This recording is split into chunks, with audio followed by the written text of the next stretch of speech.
I'll introduce you, Keith. So Keith is an IT, works in IT and lives in Seattle. Never had much of an interest in the paranormal until him and his then girlfriend Tina moved into a fairly modern house in Bothell in Seattle, where they started experiencing gradually voices, sounds, objects disappearing, reappearing, and then poltergeist activity, things rising up into like a plant, rising up in midair, spinning. And they've also had several witnesses as well, so friends that have come over. And Keith has been very diligent in recording these occurrences and has become a huge investigator and student of this paranormal field. So today Keith is going to talk about the physical manifestations and the recording, the physical evidence of poltergeist activity and the capturing of the evidence through equipment that he's had. But we might divert, which sometimes is the case. So over to you, Keith. Welcome, and everyone, and thank you. Thank you, Joyce. Thank you, everyone, for attending. If you attended last time, thanks for coming back. I know there was a lot of information on that 3.5 hours of presentation, 2 days worth. So we're talking maybe 7 hours. And then there was a lot of videos and links sent via email. Hope some of you were able to comb through some of those. I know you're not finished based on the amount of links I put in the email.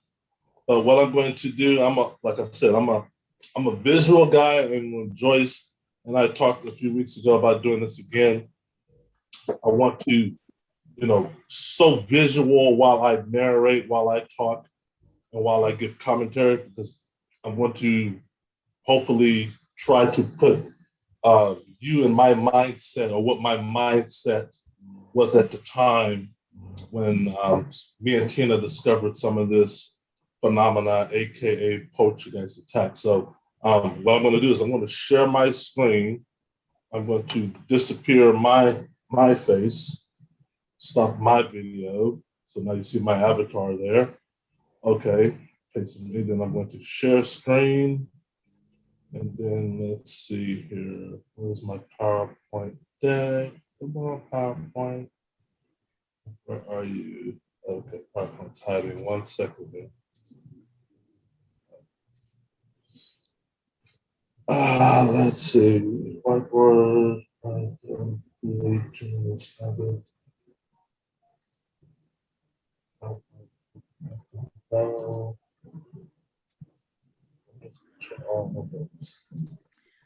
Just while Keith is organising this, can everyone just mute themselves until the Q&A, just so we don't get background noise?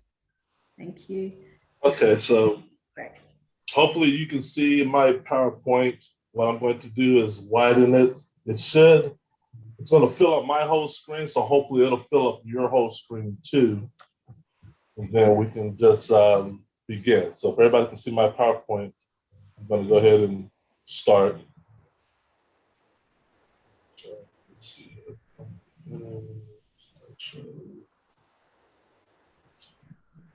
Okay. So you should see my house. Can everybody see the Bothell house? Yeah. Okay. All right, cool. Okay, so we can go. So hello again, everybody. This is the Bothell house. This is the house that me and Tina lived in for 4 years, me especially, from May 1st, 2012 to May 8th, I believe, 2016. This is a 2-story single dwelling unit. As you can see, homes in the United States, particularly, I don't know how they are in Australia or in where you live, but I don't know how many people on the phone call are from the States or in Australia, but most homes are single units, meaning they're not connected. There's some space between houses. So this is what you would describe as a single unit home. It's not a condominium. It's not an apartment. It's not a duplex. It's a single unit. I believe we had 4, maybe 5 bedrooms, like 5 bedrooms, 2.5 baths. This is the Bothell. This is Bothell house. Okay, so let's get down to the phenomena. The Bothell house, or I should say, when me and Tina lived in the home, in multiple bedrooms, office, car, garage, kitchen, living room, den. I broke it down as to, and it's in my first book, The Bothell Hell House, of which room would I describe as the room from hell? Which room has had the most activity? And I could honestly say my office, not by much, was the room that was primarily attacked, okay, or had the most activity.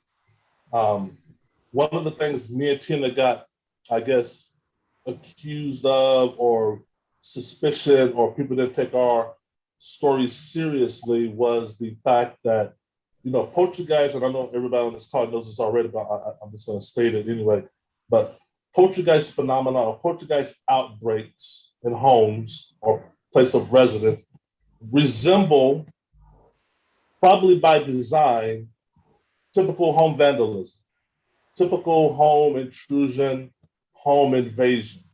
Like somebody broke in, somebody ransacked your home environment. I believe that's sort of by design. That's sort of the nature of the poltergeist.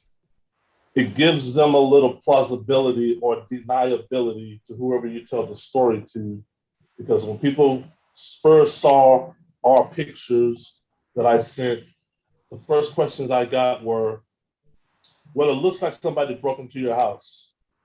Well, it looks like somebody ransacked your house or vandalized your house. That's the proper term we use here in the States. So what you see to the right is my office. And this is pretty much what I would call my command center, way before the poltergeist phenomenon. This is just my office that I utilize when I want to work from home. I call it my man cave.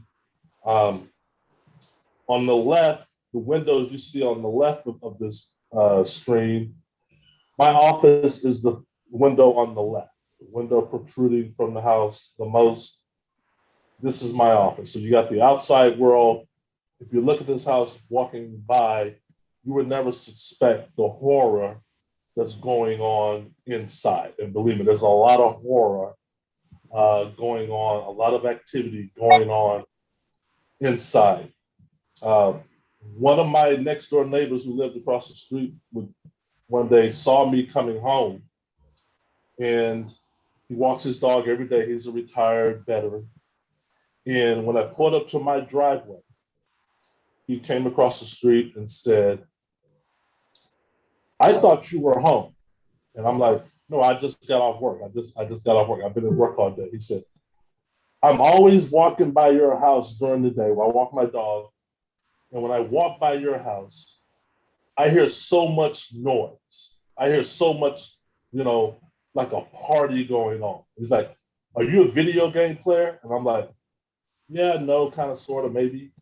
I hear so much like ransacking going on. And my dog, he won't cross your lawn. He won't go down the sidewalk across from your house. But I noticed 3 times when I walk past your house, I hear noise coming from. So he thought I was home. Well, the day he told me that across the street, I had not been in my home yet. I have not walked into the house. So I sort of shrugged, laughed, like, no, I've been at work all day. But I know what he means. I know what he's referring to. So when I walk in to my home and I get to my office, the living room is destroyed as well. The living room downstairs is destroyed. But this is what my office looked like when I walked in. This picture was taken a few minutes after talking to him. And if you look closely, what you will see is my computer chair on the floor, one computer monitor face down, printer face down on a box, and just everything, all the contents in my closet just thrown to the floor, just thrown to the floor.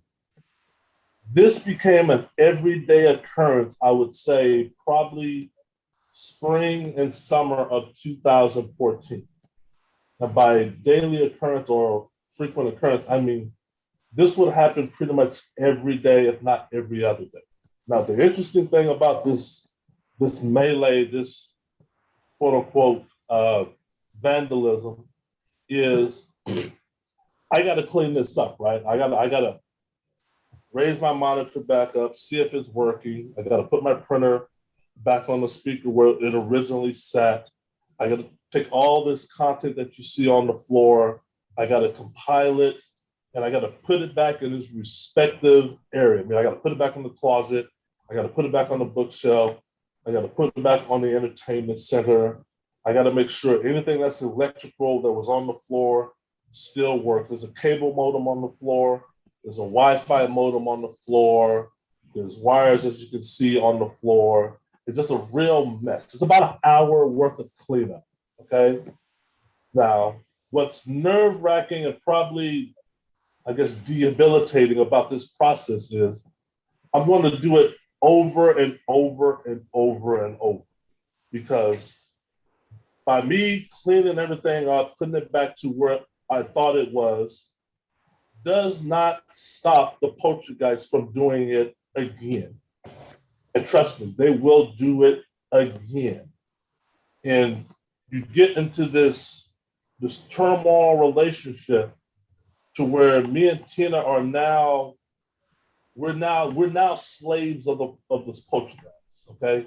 We are now at their beck and call, because this becomes a frequent, if not an everyday occurrence for, I would say, at least 3 months. And this is just one room at the house. This is just one room, but this room, more than the other room, was probably the one that was most hit. And going back to what we were talking about earlier of me taking, meticulous notes and documentation and the camera work, I believe why my office was ground zero for the majority of attacks is because of that very reason.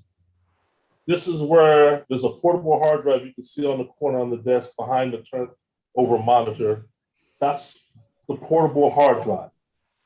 Full disclosure, that portable hard drive is missing.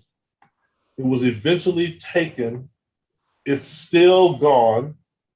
It has, I don't know, a half a terabyte of data, meaning of the activity of the audio, the video that the world has never seen, that I've never seen, that I never really got a chance to compile or analyze. But that hard drive with the little blue light on, if you can see it, that is gone. That was probably taken later on, because what I noticed is when I bring cameras into the home, the first few times this poltergeist would unplug a camera. Okay, so I walk by a camera, it's unplugged. I asked Tina, did she unplug it? Of course she didn't. I plug it back in. 24 hours later, that camera is either turned upside down and unplugged, or it's gone. Okay, so this, in my opinion, was their way of saying, cease and desist on what you're doing. The more cameras you bring into the house, we're going to either manipulate them, meaning electronically control them, or we're going to reconfigure them till they don't work properly, or we're just going to outright take them. And I can honestly say I have 60 cameras missing that were taken. Okay, 60. I probably bought 120 in my entire ordeal in the house. Out of the 120 that I bought, probably 3 were just utterly destroyed and were just powder form, looked like a pile of ash or sugar because they just obliterate it. They give you one warning. One warning is the unplugging of the camera, or the turning it upside down, or turning the lens to where it's facing the wall. But me, I plug it back in, I reconfigure it, and the next time they just take the camera. If they take the camera and I go out and buy more cameras, which I did, this is what they do to the office. You see the monitor down, you see the printer down, and eventually, like I said, the hard drive where I backed everything up. Everything was either on the computer hard drive, the portable hard drive, and after they took this hard drive is when I started backing everything up into the cloud, into the Dropbox, into the Google Drives, into all those things where you have the virtual hard drives on the internet, because this right here taught me a lesson of I can only capture the phenomena. As soon as I capture it, I got to upload it to the cloud, because this won't be here for long. This will not be here forever. This picture you see right here, this is probably one of the first, or is, office attacks. So I'm rewinding a little bit. You can see the chair, which I sit in, has been cut in half. Literally pulled from its stem. If you look at the right photo, you see the wheel, the 5 wheels, or the tripod wheels or whatever on the floor. And you see the chair resting on the computer desk. Now, if you look closely, you see something, the chair, the stem, and I'm talking about the little thing coming underneath the chair, is resting on a book. Okay, it's resting on a book. But if you look closer, this is a Bible. This is the Bible. This Bible was in the hallway. This Bible was in the hallway on the bookshelf, the infamous bookshelf where one Bible did catch fire. This Bible replaced that Bible. So the second Bible or the third Bible that caught fire in the hallway were burned. They were severely burned. They're useless. And for those who were not at the last Zoom meeting or not familiar with the story, how the Bibles got introduced into the house was, we were advised when the activity was at its lowest that regardless of whatever your religious belief is, we're Christian, you want to display it openly. If you have crosses, if you have Bibles, if you have candles, now is the time to bring them out, okay? So I brought the Bibles out, and me and Tina would pray over the Bibles. We would open it to Proverbs or Psalms. We would recite certain chapters, and we would leave the Bible open to wherever page we just recited, either in the hallway bookshelf or downstairs on the coffee table. In this instance, the Bible was resting on the bookshelf in the hallway, but as you can see, it's been moved, okay? And not only that, the chair has been put on top of it. Now, parapsychologist Steve Mara and Don Phillips and others, and myself included, I thought it was interesting that the Bible was moved, but I thought it was more interesting how the chair is positioned on top of the Bible. If you see it closely, you can see we'll call it a stem. The stem of the chair is pointing to a Bible verse, okay? It's pointing to a page in the Bible. This page, because the Bible is open, as you can see, was not the page we had open. That's not what we had open on the bookshelf, okay? And I can't remember off the top of my head what verse and chapter that is, but I will email Joyce so you can send it to everyone after this call, because I do have those notes of what verse and chapter what it was pointing to. I believe off the top of my head it was pointing to something in Hosea chapter, but I can send you the verse because that stem is pointing to a line, a direct line on the Bible page, and it's not what we left on the bookshelf. Now, the picture on the right, once again, if you look closely, you will see on the floor is an upside down cross. Damn, sure. As well, say that again. I'm sorry. Oh, hi. Who's this? Can you introduce yourself? We don't have a name. Hi, how you doing? My name is Ed Swan. I just joined. I didn't realize I was unmuted. I'm sorry. Okay. I certainly wouldn't have spoke over Keith. I'm so sorry. That's all right. Are you Keith's friend? You're one of Keith's... I'm actually somebody who's been following. I don't Mr. Linder and I aren't on a personal basis, but I'm somebody who's been following, certainly interested in the story. Okay. Yeah, so I'm just certainly here to listen. Okay. Oh, fantastic. Well, welcome, Ed. Yes. Okay. Welcome. Thank you. So there's two pictures, left and right. You see on the floor, on the right picture, is an upside down cross.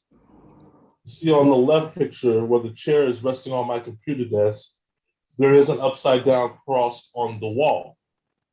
Correct. What you see on the right of the upside down cross, what looks like a little black or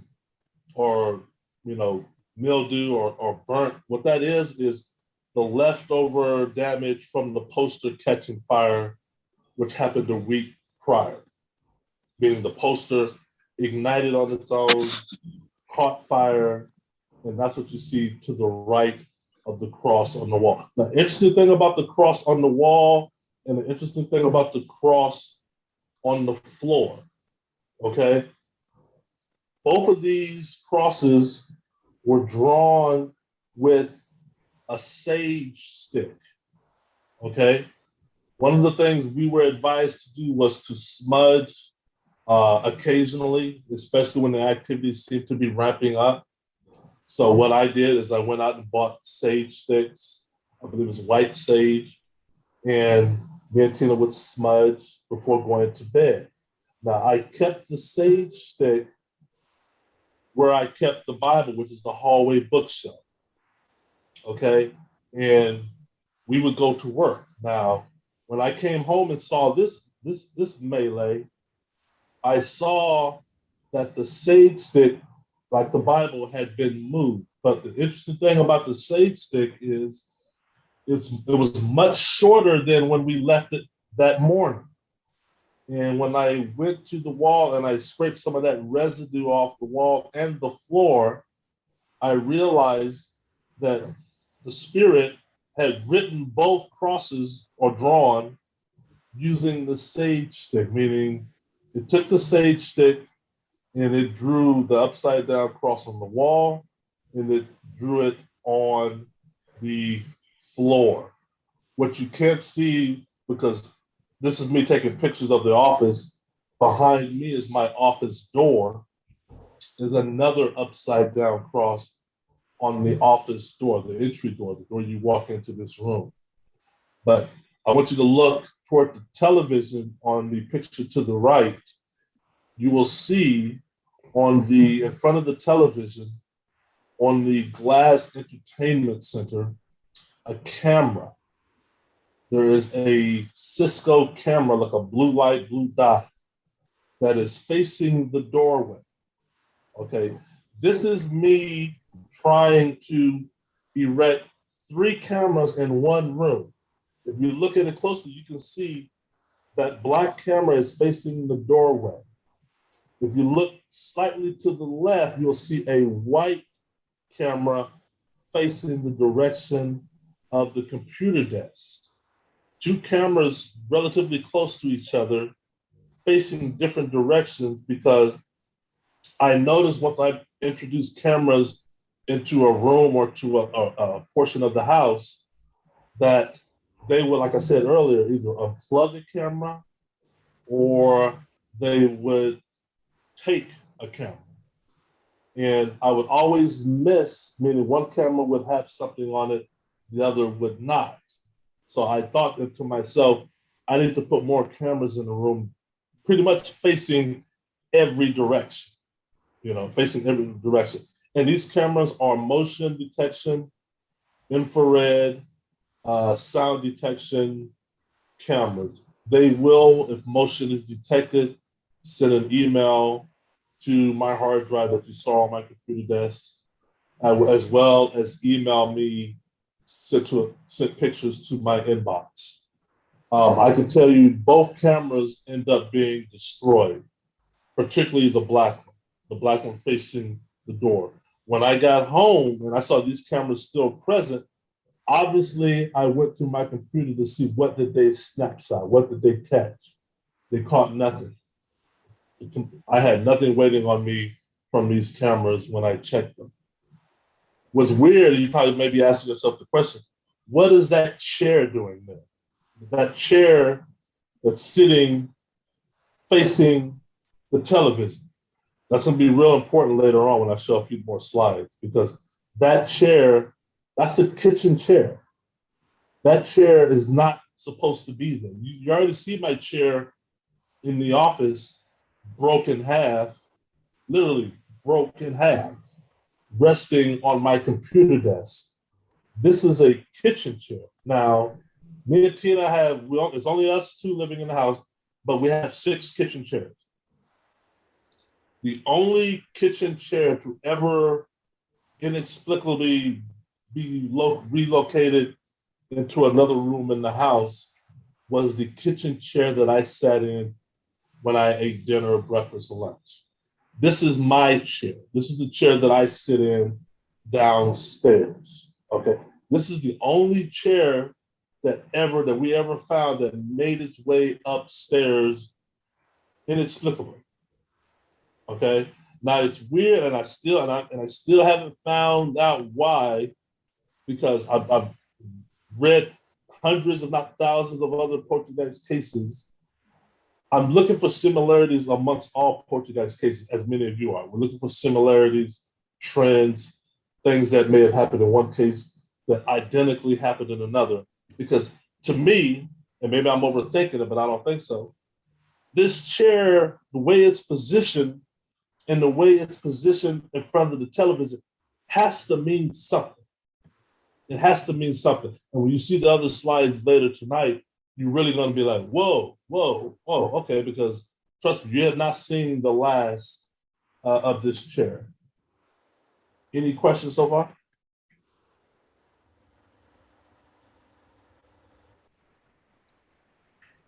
Nope.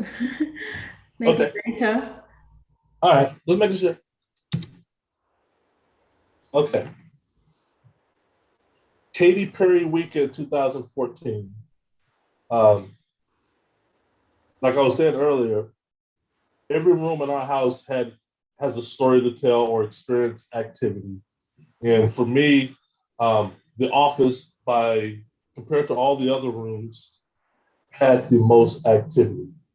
There's a segment in my first book, The Bothell House, where I talk extensively about a weekend known as the Katy Perry weekend. Some of y'all are familiar, or maybe not familiar. Katy Perry is an artist, she's a singer. Why do I call this the Katy Perry weekend? Okay, this story I'm about to tell you, this incident I'm about to share happened mid-spring, early summer of 2014. This was when the activity had returned. Remember, me and Tina moved in 2012. We had in 2012 probably, I would say, from May up until November, what I would consider level 1 activity. Then it came to an abrupt stop. And then 2013, we had 0 activity. We went a year, maybe 2 months without activity. But what I always want to reiterate, in 2013, where we had no activity, none of the items that were taken in 2012 were ever returned, including Bible number 1. All those items were never returned. We never found them. They're still missing to this day. In 2013, 0 activity. In early 2014 is when the activity returned And as some have said, and I believe it's true because I lived it, when it comes back, it's worse than before. It's always worse. I can vouch for that. I can literally tell anybody, yes, if it comes back, it's worse. So this weekend is week 2 of the activity coming back. And I call it Katy Perry weekend, as you're about to find out. So it was a Friday, I believe, early spring, late spring, early summer. Me and Ken had already experienced one Bible catching fire. We already experienced one Bible catching fire. We've already experienced large objects being thrown, like an armoire, like a bar stool, plants, pottery, ironing board, iron, candle holder, cast iron, candle holder. Loud bangs were relentless. Door slams were relentless. They happened every night. And then the waking up and discovering of your kitchen cabinet doors open. I mean, all of them open. This was preceding this, but the most horrific so far was the first Bible that caught fire. Now, the week later after that first Bible caught fire, it was a Friday. It was a weeknight. It was a Friday. And I was in my office. Tina was downstairs watching television. And out of the blue, like most of the phenomena happens, out of the blue, loud music starts playing. We hear loud music. Loud music is coming from our master bedroom, which is upstairs. I'm upstairs in my office. Tina is downstairs watching TV. Loud music is blazing out of our master bedroom. I run out of my office to our bedroom, and I see Tina coming up the stairs. She's responding, and the TV is playing music, but the TV, the picture is black. There's nothing on the television, but music is coming out of the TV, okay? I look at Tina, Tina looks at me, and we both know that we did not turn the TV on. I mean, the music is loud. And I turned the TV off, okay? And Tina looks at me and we're like, that's weird. That's never happened before. We know, but we don't know. We know it's haunting related, but we don't know. It's weird. We're not really trying to go there. It's a Friday evening. We've had strange things happen, and I retreat back into my office. Tina retreats back downstairs, and we just go about our life. I go back to watching TV or be on the computer. Tina goes back downstairs to watching TV. The next move is always the Poltergeist. The move is always the next move is them. They did this, we did that. Now they have to respond, and they do respond. 5 minutes later, the music blasts again. It's blasting. I run out of my office. I go to the room. Tina comes running upstairs behind me again. And the music is blasting again. This is 5 minutes later. I'm looking at the TV, and it's not showing the picture, but it's playing loud music. I then know we're being haunted. I said, we're being haunted. The spirits are restless. They're messing with us. They're toying with us. I'm going to unplug the TV now. I'm through playing with the remote control. I'm not going to touch the power button. I'm just going to unplug the TV from the wall. And believe me, when I say this is true, this is what my reaction was when I did this. I unplugged the TV from the wall. Tina looking right at me. I felt a sense of accomplishment. I felt, aha, spirits, I killed that idea for you. You're not going to be able to do that again. I unplugged it from the wall. That settles that, okay? We're done with that. We're done with the TV, playing with the TV for the night, okay? It's like I'm talking to a kid, but I don't know what I'm talking to. I go back into my office. Tina goes back downstairs. 5 minutes later, loud music starts blasting again. I'm in I'm in my office sitting in my chair and I hear loud music. And I'm like, as I'm getting up, heading toward the bedroom again, I'm thinking to myself, oh wow, this is very daring on their part. This is very, daring because I know I unplugged the TV. Tina was there. Tina saw me unplug the TV. I'm hearing music. This is what I'm thinking as I'm walking into the room. I know I unplugged it. Tina saw me, and I'm walking into this room. Wow, that's pretty daring. That's pretty bold for them to plug it back into the wall and play music again. That's pretty bold on their part. Okay, hats off to them. I get into the room. Guess what? The TV is still unplugged. The TV is blasting music, and the TV is not plugged in to the wall, to the socket. But I look at Tina, and then I realize something. I'm like, wait a minute, we've been dealing with this for the last 15 minutes. This is the same song. Wait. This is the same song over and over. And then I know this song. I know because this song, believe it or not, was I think the number one song in the country at this time. So I said, well, I look at Tina, I'm like, I know this song. But it's been playing over and over, and I know the song enough to know it's not 15 minutes long. The song is not 15 minutes long. It's about 3.5 minutes long. But the only thing that's playing over and over is what I showed you right here. Now, this is what we heard loudly coming from our room. And anybody later on, Google this song, go to YouTube, go to Spotify, whatever, and listen to this song. The name of the song is written by Katy Perry. It's called A Dark Horse. That's the name of the song. The title of the song is called A Dark Horse. The verse that we hear 3 times is because I plug the TV 3 times, is, so you want to play with magic. Boy, you should know what you're falling for. Baby, do you dare to do this? Because I'm coming at you like a dark horse. Are you ready? Ready for a perfect storm?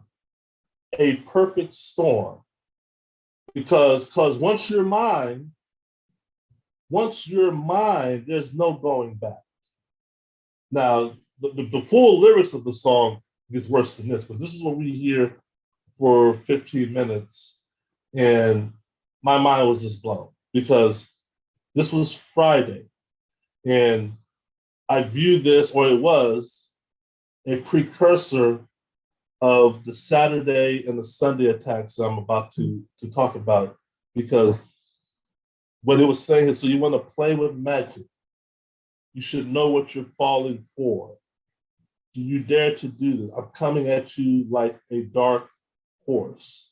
It's sort of using biblical references of the 4 horsemen, the dark horse, of saying, I'm coming at you like a storm, like a perfect storm. And, I talk about this a lot in my 3rd book, Poltergeist, The Night Side of Physics, because number one, the TV was not plugged in.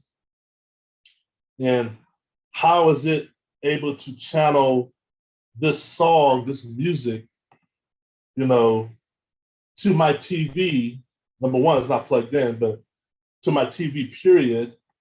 And it specifically chose this verse to repeat 3 times. Now, there's a lot of things that happen in 3s in our house, and that's a whole nother Zoom meeting. But after we saw this the 3rd time, this didn't happen anymore. I unplugged the TV again, and I looked at Tina, and I was like, I'm going to go Google that song and hope and pray it doesn't play it again. It never played it again, only 3 times. And the 3rd time is when the television was unplugged. Katy Perry, when interviewed, described the song that she wrote. She said, the song is a juxtaposition as a witchy and dark. I wanted to go witchy. I wanted to be dark. It's written from a perspective of a witch warning a man not to fall in love with her. And if so, she would be his last. That's Katy Perry. That's why Katy Perry said she wrote the song. That's where her mind was at when she wrote the song. These lyrics and this description is going to really pay dividends tomorrow when we talk about the succubus encounters. Okay, so kitchen cabinet doors. This happened a lot. I can't tell you how many times me and Tina, even in 2012, would wake up in the morning and discover or find all our kitchen cupboards open. Somebody asked me, and somebody's probably already thinking this, do not know what that blue thing is on the microwave screen. I did not see that with the naked eye when I took the picture. It appeared on the digital, as you can see. I cannot make out what that is. I don't know what that is. I'm talking about the microwave. You look at the microwave, you see something blue. I don't know what that is. All I can tell you is in 2012, within weeks of moving into the house, probably 2 months or so, when we started finding kid toys that neither one of us owned, we had no kids, and we would wake up in the morning, we would find the kitchen cupboards open. It's true, the previous tenants, Rhonda, who lived in the house 2008, 2009, experienced this as well. She told me on numerous occasions when I found her, the previous tenant who lived in the house 5 years before we did, that they would occasionally wake up and come downstairs and find kitchen cupboards open. I've read countless other Poltergeist cases where this phenomena has happened. It seems in all the cases that I've read, mine included, that it always happens at the beginning of the phenomena.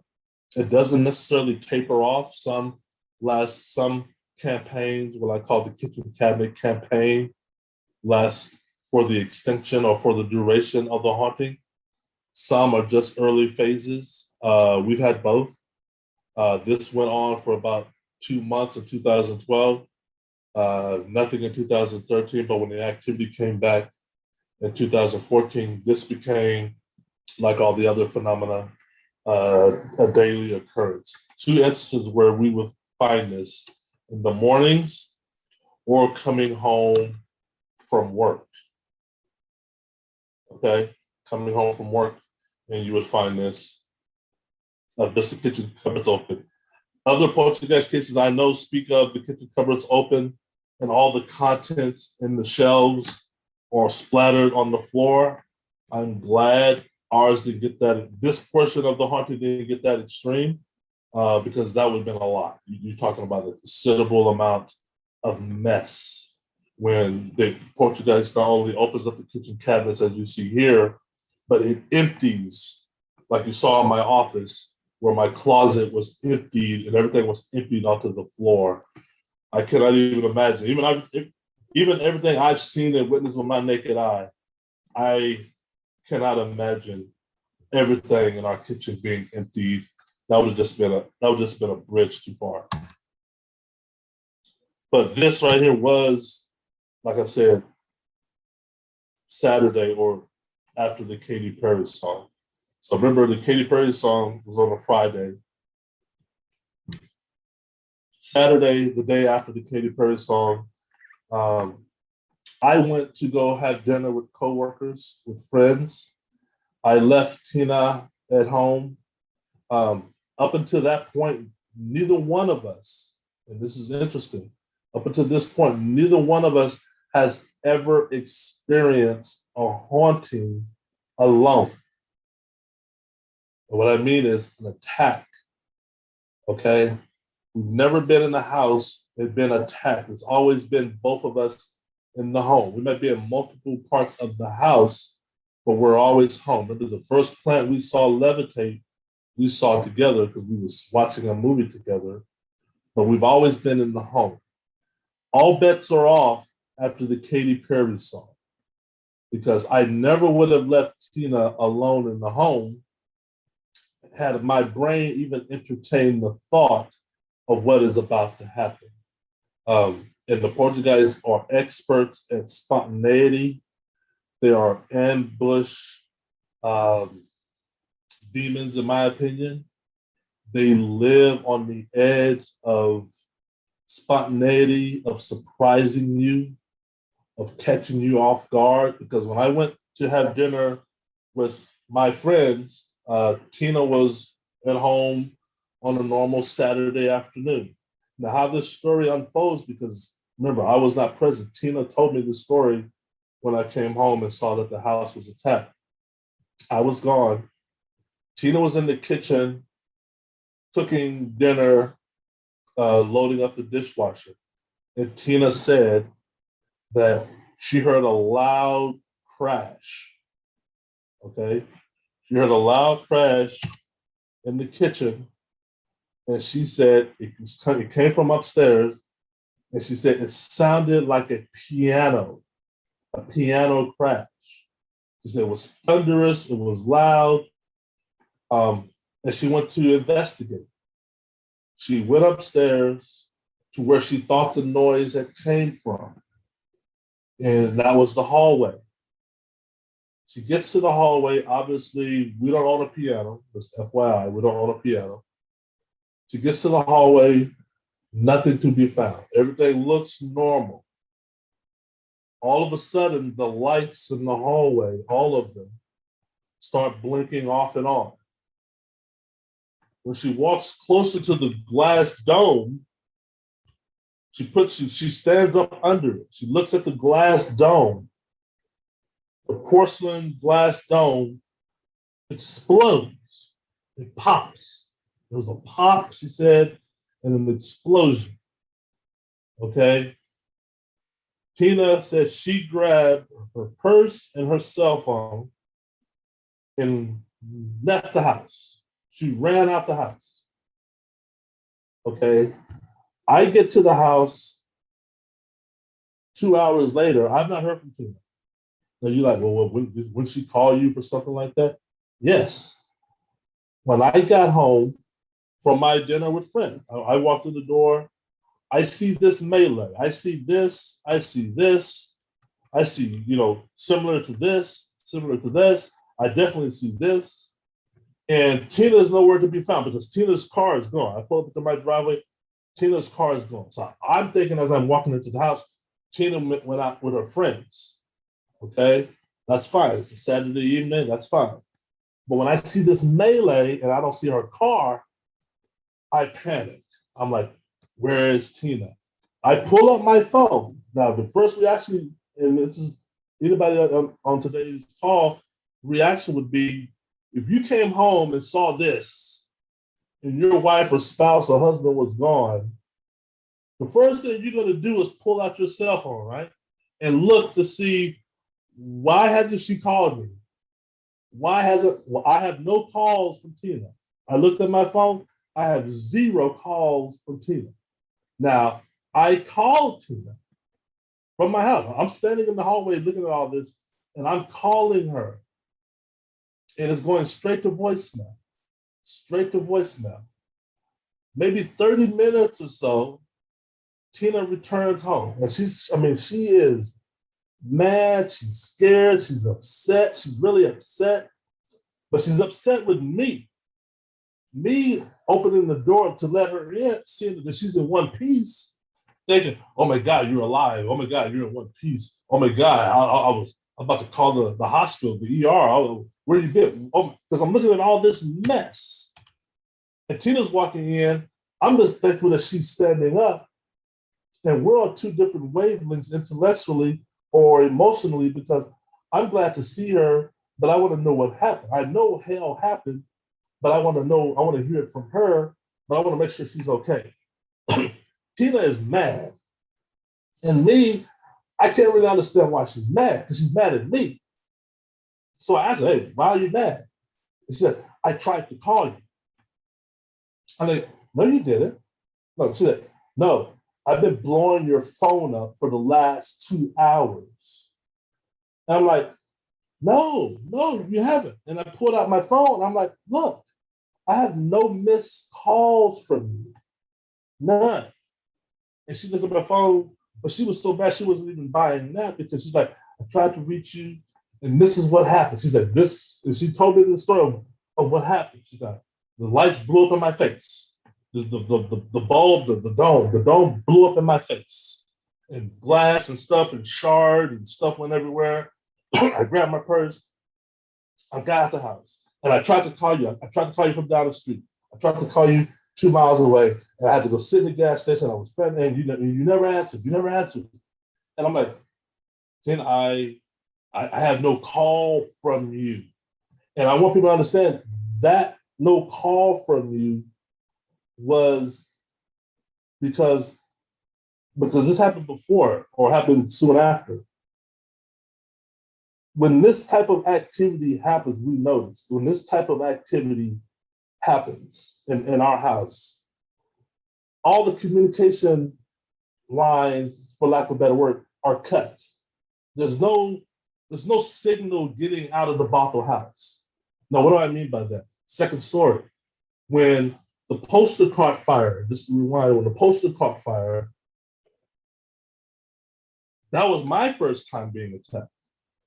Tina was attacked first, then I was attacked. Now, when I was attacked and the poster caught fire, I was in the shower in the morning. Tina's at work, or she's on her way to work. The fire alarms go off in my house, and I run out the shower because I know the house is being attacked. I don't know I'm being attacked. I think the house is. And when I run downstairs or when I call 911 to report the fire, every time the operator on the other end, I remember as plain as day. Hello, 911, what's your emergency? Hello, this is Keith Linder. I'm at da-da-da-da-da house. I have a fire to report. I need some assistance. Okay, sir. You have a fire? All right. What's going on with it? You got to contain, da-da-da-da-da. No, I don't. I think so. I don't know. I don't know. Can you get somebody here right away? There's smoke everywhere. Smoke is everywhere. I'm panicking. I'm frantic. They say, okay, sir, give me your address. Every time I tried to give the operator my address, I'm talking about my street address, the interference and the static on the phone became so loud and unbearable, the operator couldn't hear it. So I would say, my address is 1, 2, 3, 4, 6, and before I can get the words out of my mouth, the phone would just go screeching and staticky, and he's like, sorry, sir, I can't hear you. Can you say that again? I'll say it a second time. It would break up. Only the time when it's time to give her the numerical address would the interference kick in. Sorry, sir, can you say it a third time? I'm like, listen, this is my address, da-da-da-da-da-da. And then finally, the third or fourth time, she got it. She got it. And that instance and other instances of Tina calling me calling Tina, where the other person on the phone, meaning if I called Tina or she called me, my phone has no missed calls from her. If I call Tina, her phone has no missed calls. I would get her voicemail. Tina would get my voicemail. But my phone has 0 missed calls. So, and this was the Saturday. This is the morning after. This is the picture of the same hallway. The next day, the left picture, you see the broken glass. That's the glass that Tina said exploded. Going back to here, this is very important. You see on the left picture, you see the wiring pulled down from the walls. The light fixture was yanked. This happened more than on one occasion. That dome, there's no dome there anymore, just a bulb. It's just a bulb. And the light is pulled out from the ceiling. And the glass, now, the glass right here, you see all this glass, all this debris. The book you see on the floor to the right, on the right picture, that was the Bible that was resting on the bookshelf. Okay. The picture on the right, if you sort of look toward the left, talk about the picture on the right, that's the sage stick holder. That's the wooden, I forgot what they call that holds the sage stick or the incense. You know, you burn incense, you put that stem in there. That's on the floor.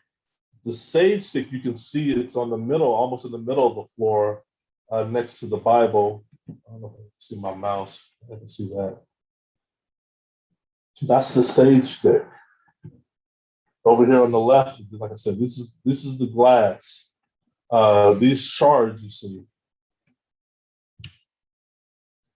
Here's a before. This is a picture taken days before the incident, where you see the incense tray, Bible, ashtray, candle, cross. These things are on the floor. Thrown on the floor. They're not seated on the floor, thrown on the floor. This is a side-by-side view of before and after of Bible, sage stick. This right here, this is the little foam that comes from underneath the light fixture, little filament or whatever that keeps you from getting electrocuted. I don't know what they call it. It looks like a fiberglass material. Sunday. So that was Saturday. Sunday, we woke up that morning. This is the morning. This is Sunday. This is the same day. We woke up. Obviously, we had some cleaning up to do. We did. That took about half of the morning. The hole you see in the wall, that happened weeks prior. That is because when candles or other objects are thrown, they get lodged into the wall. And we had considerable damage done to the Bothell house. I'm talking about inside the Bothell house. I spent a lot of money repairing damages done to rooms, to walls, to ceilings, to floor, to carpet. Once again, this is a rental facility. This is a rental unit. I spent, I want to say, close to about 10,000 US dollars cash to repair damage that the Poltergeist did. All these things you see right here are not cheap fixes. These things, I mean, nobody faking anything is going to do this. This is very dangerous stuff. When you get into the electrical of yanking electrical from outlets and from walls, you don't know what could happen. You could start an accidental fire, electrical fire, shortage, do something considerable damage. Things could, take on a life of their own, if you will. But going back to Sunday morning after the cleanup, where were we at mentally? I would say our mental faculty that morning, keep in mind, we have a support system. It's a weak support system, but we'll take anything, everything that happens to us. We call the church. We alert the clergy. We tell paranormal teams and investigators who are on the case per se. We're keeping multiple groups apprised of all the activity, of everything. I wish the clergy of the church could live in our house, but obviously they have other demands to do so. We have to keep them apprised. I'm calling them, I'm emailing them. The reason why these pictures exist because I have to take a picture of everything to send to people. It's one thing telling somebody, but I have to send you a picture to really bring the point home. Now, what this is we woke up this morning, cleaned up, we saged and smudged a little bit, we prayed a little bit, and the mood still felt heavy. The house still felt like something can go off any minute. We're 48 hours or close to 48 hours after the Katy Perry song. And so far, she's keeping her promise. So one of the things I did is I we had a candle in our bedroom. I think it was either raspberry or apple scent candle. And I wanted to burn it to maybe put some fragrance in the air.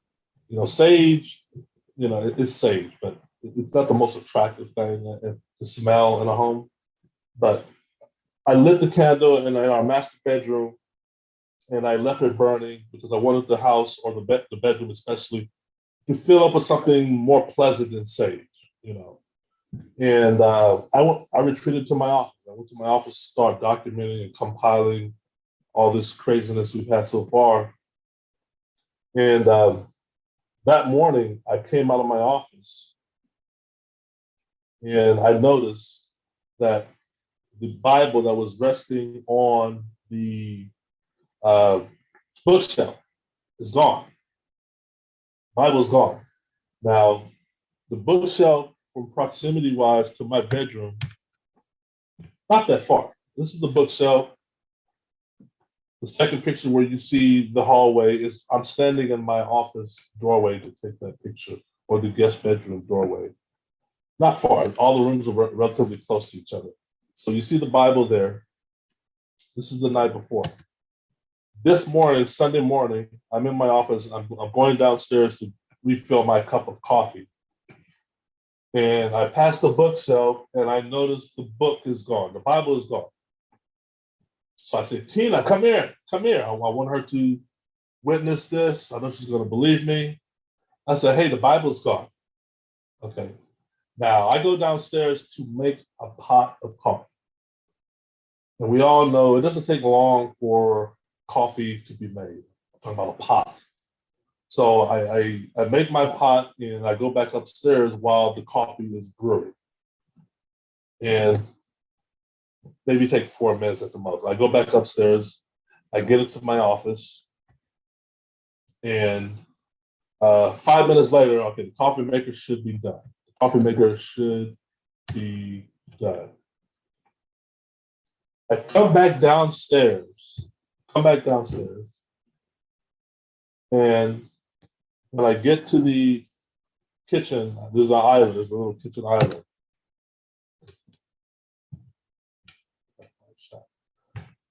This is what's resting on the kitchen island, okay? This is the Bible that was on the bookshelf upstairs that morning. This is the Bible that we woke up to on the bookshelf. Obviously, it wasn't in this condition. I was just downstairs 5 minutes ago. This wasn't here. The book is severely burned. You don't smell smoke. You don't even smell, when you put your nose up to it, you don't even smell smoke. All you do is see a book sitting in the middle of your kitchen that was once upstairs, that was once in perfect condition, looking like this. And a few hours later is when I went back to my office. This is a close-up shot of the pages of the incinerated Bible. This is Bible number 2. This is the second Bible to be in this condition.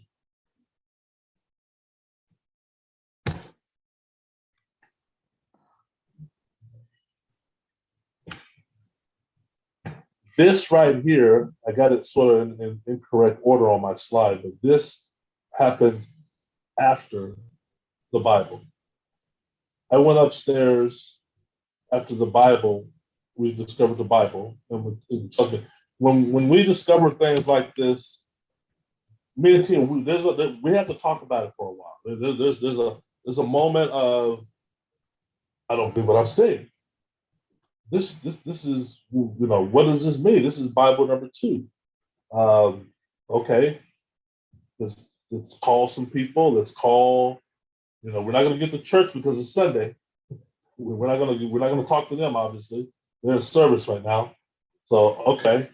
But we talk, you know, and this is interesting because I love to cook. I cook all the time. And my fire alarm system in my house are, I think, pretty sensitive to smoke. And things that I burnt, toast or leave in the oven too long, or sometimes I just open the oven door just to check on the status of something. And my alarms go off. There's no fire. I just open up the oven door. We've all been there when we had those sensitive fire alarms. And your alarms go off and you fan it down and they go off. Okay, no harm done. But man, you guys are sensitive. Okay, but that's a good thing. You're going to save my life on that. This, however, sets off no alarms. Okay, nothing rings, nothing goes off. It's just a burnt book resting on the kitchen island table. So I go back upstairs, and maybe midday, a long time had transpired. This wall you see is right outside my office door, right outside. And I had been in my room for maybe 4 hours without stepping out of it. And the candle that I had left burning in my bedroom, in me and Tina's bedroom, is still burning. I walked out of my office to check on things because I've been in my office for 4 hours, and it just seemed like now's the time to survey the house, see what Tina's doing, see if the house is still okay. It's just too quiet. And then I see this on the wall. This is what's on the wall. Now, as soon as I saw it, I called Tina, and I knew as soon as I saw it, I was like, "Oh, this is wax. This is wax. This is red, cherry red, raspberry wax, colored wax." And I remember to Tina because I'm like, "Wait a minute, we got a candle burning, similar color." And so me and Tina both walk into the master bedroom, and the candle is still burning. It's a glass candle holder. But as you all know, when you burn a candle, especially for half a day or several hours, the melted wax builds up a pond or puddle, if you will, that surrounds the flame or whatever they call that, right? So you've accumulated melted wax because it's in a jar. It's in a glass clear jar, and you've got about maybe 2 to 3 inches of melted wax, of red melted wax around the candle. The candle's still burning. And I was like, wait a minute. I picked up the glass candle and I walked it into the hallway to where this was. I took it out of the bedroom and walked right here. And I knew right then and then that the wax on this wall had came from that candle. Now, if you look closely, you can see, go from left to right or right to left, pick which direction you want to go. You will see that this is interesting. This is weird in the sense of when me and Tina tried to reduplicate, because I'm like, how did they do this? How did they, because I've been in my office all day. There's no way, you took my candle from the office and walked it over here to the wall, because I would have saw a floating candle. That would have been a sight to see. I would have saw a candle floating in midair or whatever, but no. And how did you do this? So me and Tina watched, and there's a video, if y'all want to watch the video on YouTube, there's a video of this on YouTube. I tried to duplicate it, meaning there's enough wax in the glass candle jar for me to try to recreate this. I want to see how this is done. Now, when I put the rim of the jar to the wall and tried to pour the melted wax onto my wall, I figured I already got this wax. One more, it's not going to hurt anything. The melted wax from my pouring, from the angle and from the height, and from the roundness of the jar itself, the wax does not run on the wall. The wax runs down the wall of the jar. If you ever get a glass of water or a wine or something and you try to, you pour it back into the bottle or something, you notice, and you make more of a mess trying to get it back into the original jar it came from, because it doesn't run, or all of it. 85% of it runs down the bottle or down the jar and then runs down your arm. You ever seen that? And you're like, oh man, I'm making more of a mess. I'm trying to preserve this liquid, but I'm making more of a mess trying to preserve it. Oh, what the hell? So I'm trying to pour the melted wax on the wall, but all the wax will do is run down the jar, and it's hot. This wax is hot. Run down the jar and run down my arm, which was hot. So I had to stop it. Well, this is not getting this. I'm making a mess. But I could not get on multiple tries, I think 4 attempts, with me pouring to get anything looking like that. Keith, can I ask, do you think they were making it so that it looked like blood dripping down? Yes. It's very because neat. that was my mental, good question. That was my mental and Tina's knee-jerk reaction, knee-jerk thought, because you walk out of your room and you're like, blood. Oh, because your brain, Hollywood psychologically makes you think the worst, right? You're like, oh my God, blood. Sort of like the 666 thing. So when I first saw it, I was like, oh my God, blood. Oh, blood. Oh man, they're introducing blood into the haunting. This is a bridge too far. This will never work. But and I think this what saved me and Tina, me especially, was as soon as I let that thought maybe run for 10 seconds, I always come back to the common sense rationale of, wait a minute, I got wax burning in the other room the same color, but it's easy. And that's why I showed you this, because I wanted people to see this and first think, oh my gosh, blood, oh my gosh, they're sacrificing animals, get out of there now. Because I want you to have the same thought, or I hope some of you had the same thought I had when I initially saw this, because this looks horrible.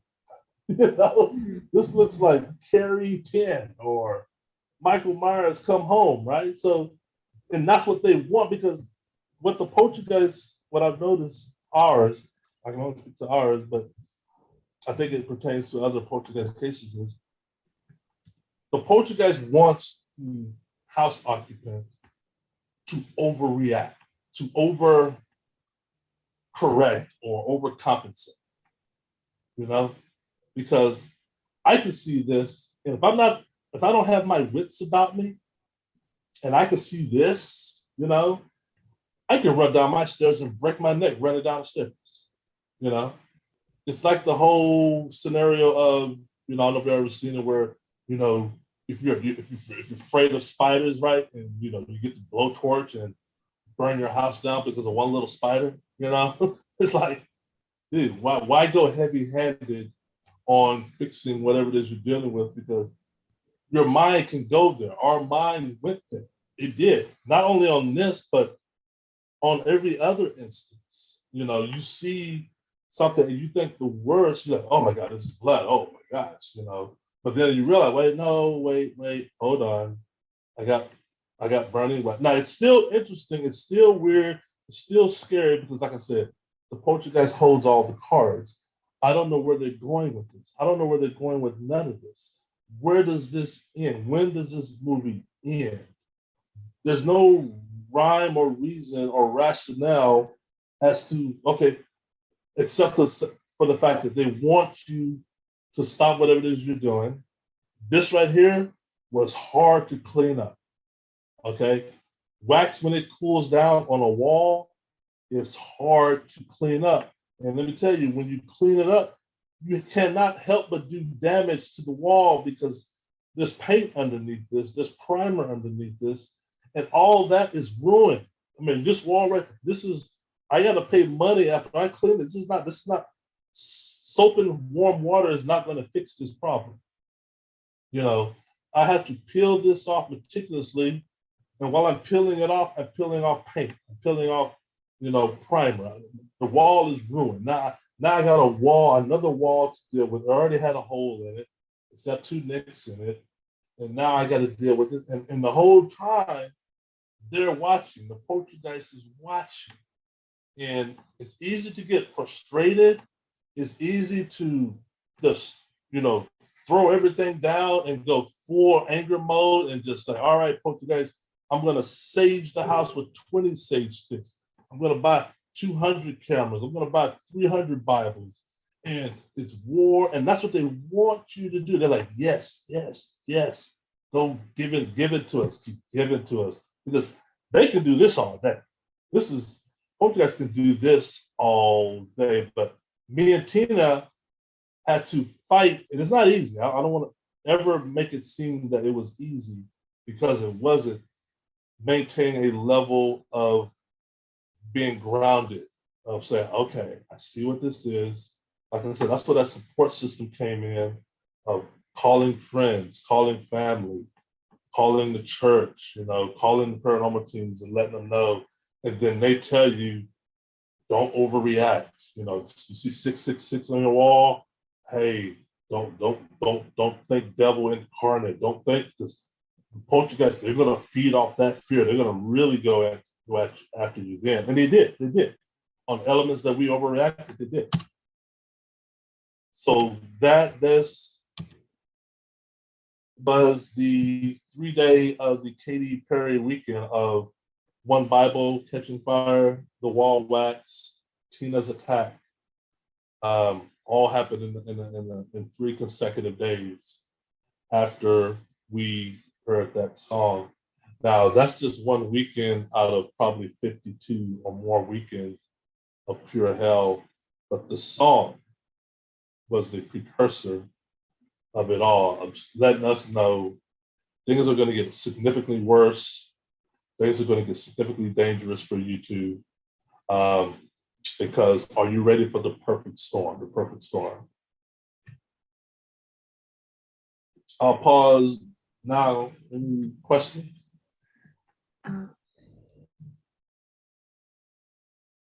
Quick one. Keith, that Bible where it was open to Proverbs 30 and 31, was that already open on that page when the fire happened, before the fire happened? I can tell you the Bible is open to probably somewhere in Proverbs. Mm-hmm. What you can't see here is there are multiple pages burnt and incinerated. So I'm pretty sure we did not have it open to Proverbs 30. If I'm thinking, we probably had it open to Proverbs 21. But as you can see, if you look at the left going rightward, there's multiple pages that start up at the top left corner and work their way down. You can see the lattice of pages that have wilted and folded up and have been incinerated. Mm-hmm. And you can see that these are pages. So I'm of the belief that this page is just one of the pages that survived. But I don't think we left it on Proverbs 30. Usually we did Proverbs, I think it was 21, if my memory is right, of whatever the Lord's Prayer is. I think it's Proverbs 21, something to that effect. Okay. Don, you wanted to ask a question? Yeah. Can you hear me okay? Yes. All right. So Keith, going back, you mentioned that there was a period where... I can barely hear you. It might help if I actually put the microphone on here. How about that? Okay, way better. Okay, good. So going back to where you started now, you mentioned that there was a period where the activity just simply stopped, and it stopped for like a year and 2 months or something like that, right? And then, and then all of this other stuff sort of happened. Now, looking back on this now, was there something about that year where it stopped that you can sort of like say, why that happened, or did it occur during certain months, or, was the activity before and after the same, or was it two different things? I mean, any sort of analysis there? Yeah, good question. So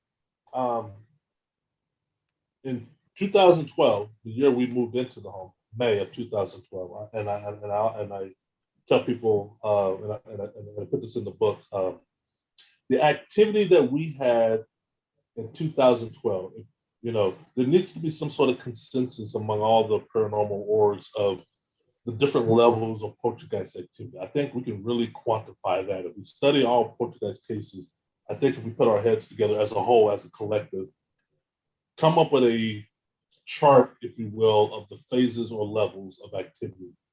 Because we see that in hurricanes and tornadoes and whatnot, earthquakes, they have levels defined to them. You know what a level 4 tornado is because by the wind, miles per hour. Same thing with a hurricane. I think poltergeist can be quantified that same way with the activity. So I created my temporary one pertaining to the Bothell house. I give the activity that me and Tina experienced in 2012 a level 1. My definition of a level 1, and this is just for the Bothell house, is items went missing, items that neither one of us owned appeared. We were finding items that neither one of us owned, kid toys. Waking up, finding your kitchen cabinet doors open in the morning, like I showed you. Loud bangs, 3 loud bangs, phantom footsteps, and a door slam, meaning doors would slam in the middle of the night while you're taking a bath or shower, and small objects thrown. That was in the one apparitional sighting of the Gray Lady.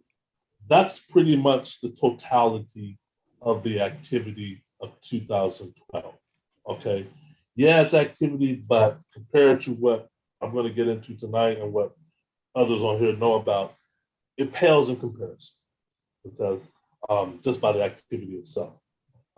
Then in 2013, we had 0. It went from level 1 to 0, and it tapered off. It wasn't abrupt side. It tapered off, like I said, November 2012, and then nothing for the majority for all of 2013. What did we do? I don't know. I've looked at it. I've looked at it from different angles to say what did we do, because obviously, if I can figure out what we did, and I was thinking this like you were thinking it now, if I can figure out what we did, I can do that again in 2014. But I couldn't figure out nothing because things tapered off. And as we know, after reading other poltergeist cases, that's how it happens. Things taper off. There's a campaign from weeks to months to years. It's debatable, but some poltergeist cases last weeks, months, some last year. This one evidently tapered off after, I would say, a series of 8 months of what I've just described. Then 2013 came, nothing. Now, when the activity came back, what I found very interesting was it came back as described, as I read in literature, it's going to come back worse than before. And remember, when we got introduced to the poltergeist in 2012, the first that we saw that we knew without a shadow of a doubt was paranormal related was when the plant levitated in front of our eyes. But that's levitation. It's not dangerous per se, but it's levitation. It's not deemed malevolent. What happened, the first activity that happened in 2014 was the throwing, I repeat, the throwing of a 300+ pound armoire in the hallway from one side to the other in the middle of the night. There was no plant, there was no light flickering. It was boom, woke us up in the middle of the night. We're rushing out the house. We didn't even think it was what it was until we got to when we saw it. And we knew then they were back. Tina busted out crying. We knew they were back. It was no doubt in our mind they were back. And then from that point on, everything after that was brand new. They're not throwing the small stuff like before. They're throwing the large stuff. Case in point, the giant armoire. So that what I would classify as the level 3, and it transitions relatively quickly. It can go from 2, 3 to 4 in a matter of days, if not weeks. And we saw all of that. I would put that on the definite level 3.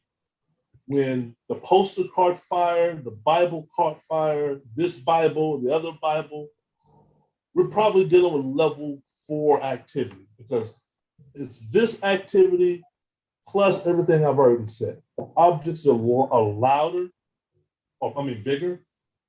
They're more frequent, but you could usually give yourself 36 hours between activity in 2012. Now you can give yourself maybe 11 hours of difference between the next shoe falling off, because things are just more frequent and rapid fire. We had so much. This explosion, Tina, and all that stuff that happened multiple times, and it's happening for hours. It can start at 8 a.m. and go all the way to 5 p.m. in the day. And you can leave, you can come back, and they resume. It's like, okay, you're back, let's resume. It's like taking a needle off a record player, and putting it back on where you left off. It just resume. So to answer your question, I wish I knew what made it taper off in 2012. I don't know. I don't know what silver bullet, if there was one. But I can tell you, I have my suspicion on why it came back in 2014.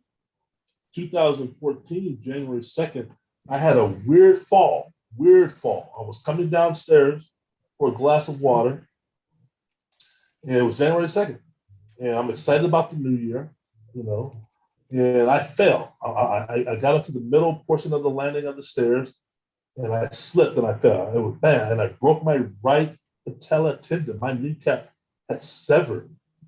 You're talking about immense pain, aggravation. I had to have surgery to reattach it.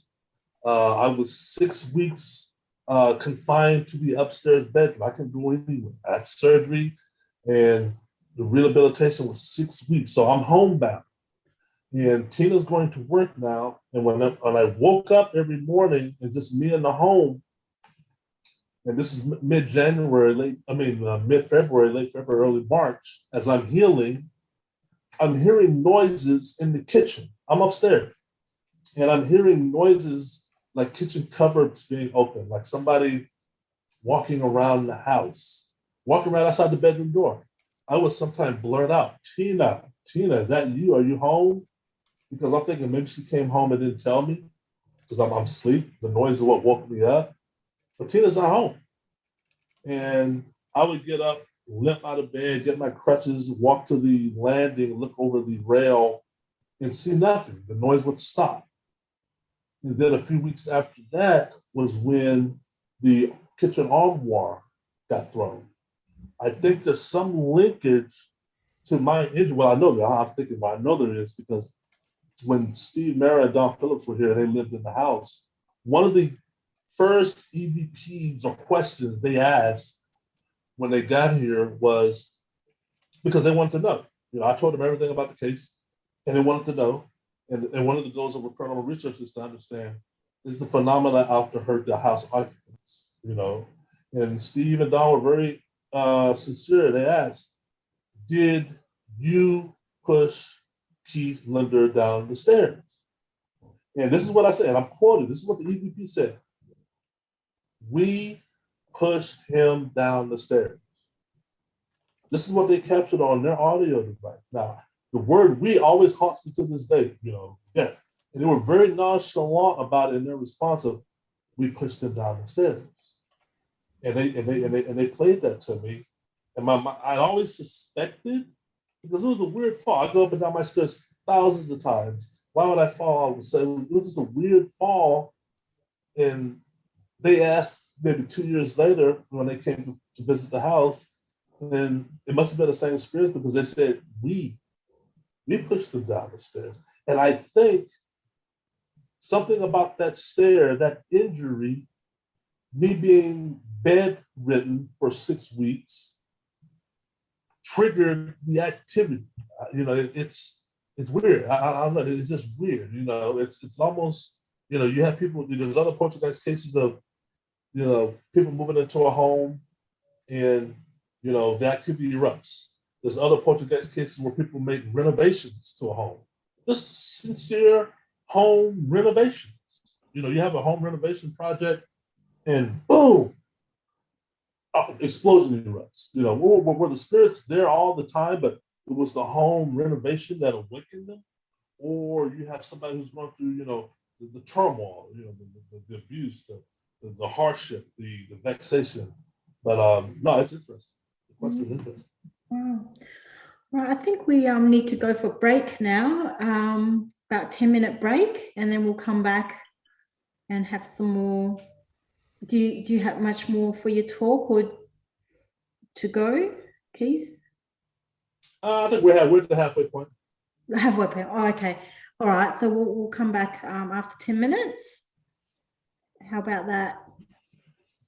Okay, 10 minutes. Yeah. Are you there, Keith? Keith is here. I'm here. You're there? I'm here. Can you hear me? Oh, you're here? Okay, cool.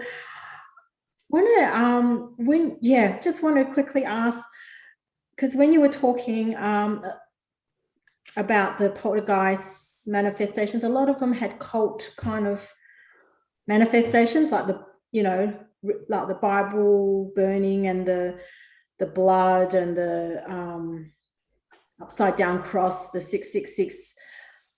Do you think that there were some former residents who were Satanists and might have done some rituals in that house? I don't think so, but I can tell you, there's a lot of weird things. You know, hindsight being 2020, and the ability to recollect. There were some weird things when me and Tina first moved into the house. When we first got the tour of the house, which was April, a month before before we moved in. One of the things we saw as we were touring the house, and this was in every room of the house, meaning all the bedrooms and even in the living room, there were in the carpet, there were these, in the middle, were these seared patterns into the carpet. It was very noticeable to the point that it was either Tina or me when we asked the landlord, because we were like, hey, what's up with these markings in the middle of the floor? And it's not something you could, throw Clorox bleach or get the carpet cleaner to rub. But no, this is seared into the carpet. And we asked them, hey, what's with these markings on the floor in every room? And he was very nonchalant and acquiesced, and he said, I don't know what that is. It was left here by a previous tenant, but you're more than welcome, you and Tina, because it's in the middle of the carpet. It's nothing you could put a furniture over because it's in the middle of the carpet. And he said, you and Tina are more than welcome to have a professional come in and cut that out, cut a square or rectangle out and have new carpet stitched in. And we did. He said, you can do that and send me the bill, or just take, whatever expense you pay, just take it off, whatever month's rent you want to take it off. So we did.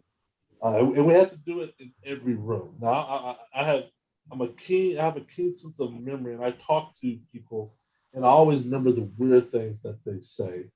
And when I bought the carpet guy in to do the cutting and the stitching and the re-adding to fill up that hole that he cut out, I remember the carpet guy, after doing multiple rooms, looking at those patterns, saying in the history of his carpet business, must have been about 23 years or so, he's never seen a stain like that. Well, it's not a stain. He's like, I've encountered numerous stains, numerous stories, but he could not ascertain. It was a weird pattern. And I wish I had saved them, because he didn't take me. He said, do you want these? I'm like, yeah, I'll put them in the garage. But I threw them away. I wish I had them. I can draw them to this day because I remember what they look like. Do I think there's something satanic took place in the home? I don't know. I know the potential of doors being opened by a ritual, by a Ouija board, by a seance.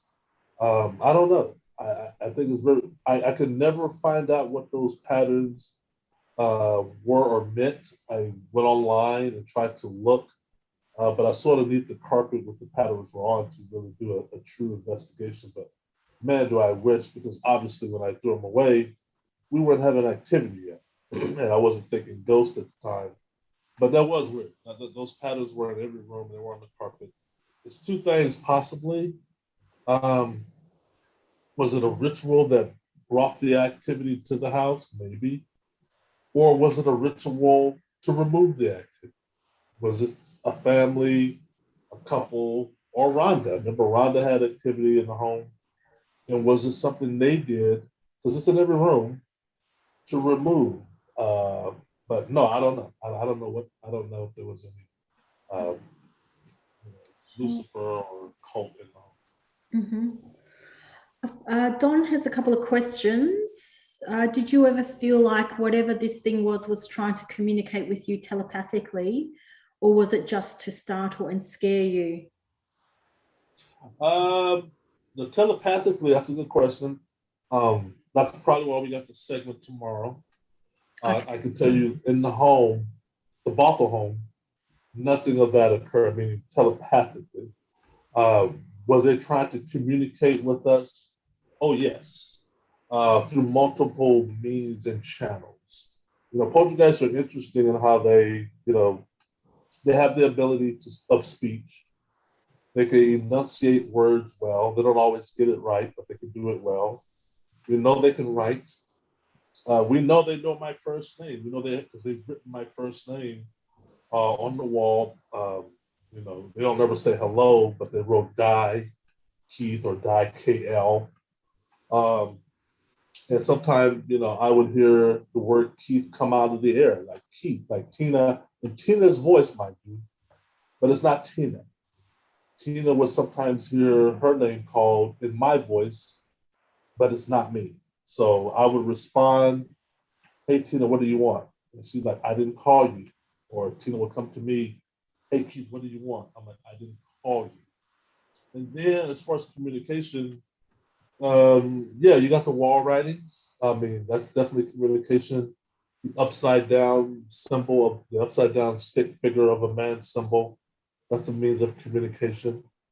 We learned that means that it's a Native American symbol. It means a man has died or a man is about to die.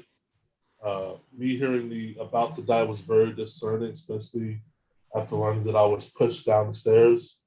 I thought that was a forewarning, if you will. And the fact that Rhonda is no longer with us, she did, successfully commit suicide after 4 attempts in the home. But yeah, to answer your question, there were several times of communication of wall writings. Of course, other Poltergeist cases speak of wall writings, notes being left. Definitely the Poltergeist pointing to verse and chapter on the Bible is its way of communicating. But they're not always clear. There's always a level of ambiguity as to what all they're saying. It's almost like they purposely speak cryptic or in riddles for you to get the whole picture. Why don't you just tell us what you want without all these cookie crumbs? It's always these cookie crumbs. I mean metaphorically, of what it is you're doing here or why you're doing it. Just blurt it out. Let's tell them, well, what do you want? What do you want? What can we do? What can we do or not do for you? And they're very cryptic about that. I think that's by design. I think they get a kick out of me, trying to decipher whatever it is they wrote on my wall. Yep. And also, did you ever feel it might be extraterrestrial with all those ET powers going through walls, moving things, energetics, fire, etc.? No, I've never got the sense, not saying that it is or isn't. I've never got the sense that, we're being visited or have been visited, or that it's coming from a terrestrial. I will say, which it would meet the definition, and I said this in my third book, these entities, and I call them entities, minions, spirits, whatever you want to call them, I call them that. I say they exist in a different dimension than we do. They are able to operate, orchestrate from that dimension. And therefore, by definition, if they are orchestrating and manipulating from that dimension, then by definition, that can be considered extraterrestrial. Physics says, theoretical physics, astrophysics say, or believe or say, that according to string theory, that there are a total of 11, if not more, dimensions around us. But we should not ever think that these dimensions are far away places. Science, Star Wars, Star Trek, TV makes it feel like these dimensions are, you got to get in a spaceship to get to them. Theoretical physics will tell you these dimensions are right around, they're all around you.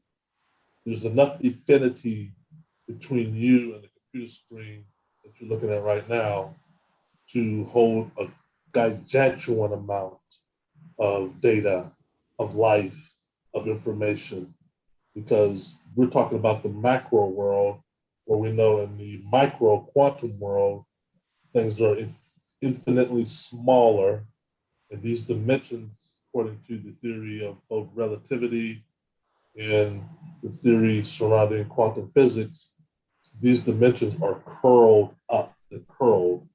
A superb book that I read when I was studying for my book, my third book, was the book Flatland. Excellent book.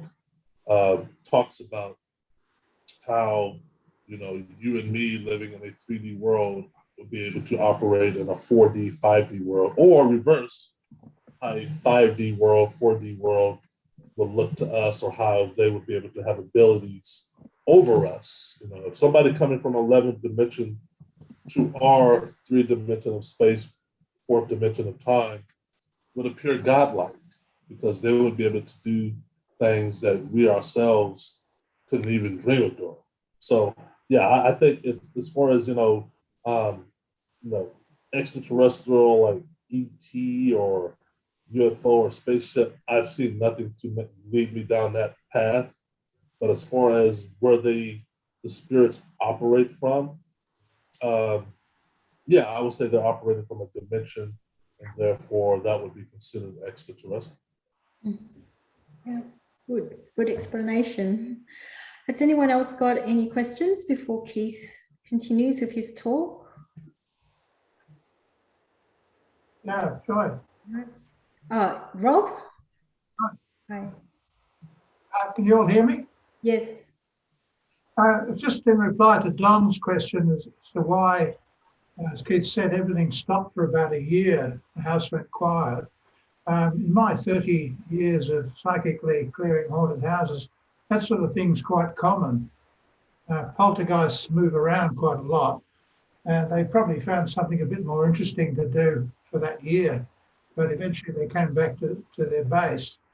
An example of poltergeists moving around a lot would be the first time that we spoke on Zoom. That night I got a visit from some of Keith's poltergeist mob in Seattle.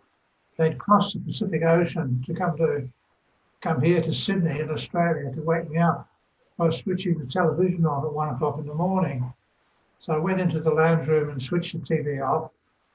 And then I was woken up a bit later on by the sound of a telephone ringing.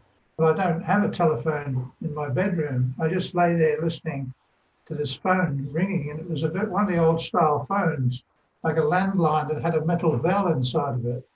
Now, you don't see phones like that around anymore, so I wonder where the pulse record that sound precisely. And so I just lay there and listening, and the phone eventually stopped ringing.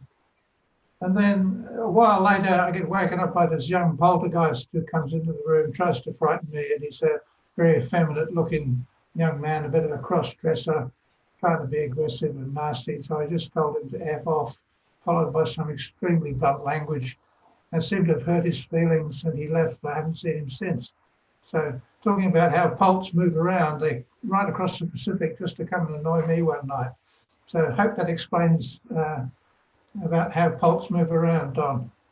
Thank you very much. That was very interesting. I had no idea that they could even do that.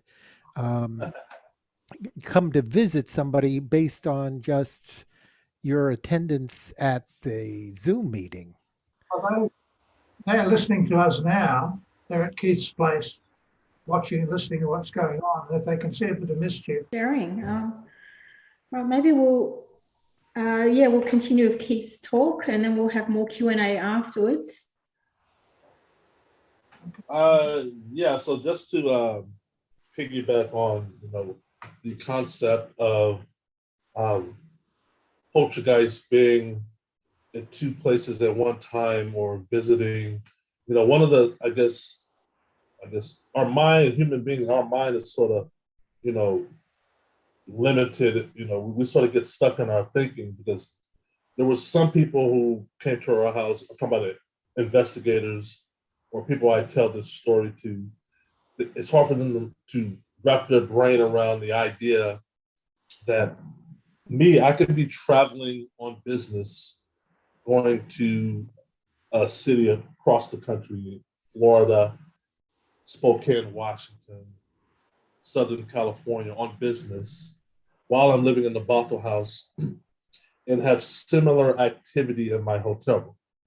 And by that, I mean objects moving, thrown, my pillow being yanked from under me while sleeping, the sheets literally yanked off my bed. I don't mean like, if you're a rough sleeper and the sheets fall off your bed or the wind or nothing. No, there's no wind. I'm on the 27th floor of a building. There's no window open. And the sheets, the comforter are yanked off the bed abruptly in the middle of your sleep and thrown to the other side of the room.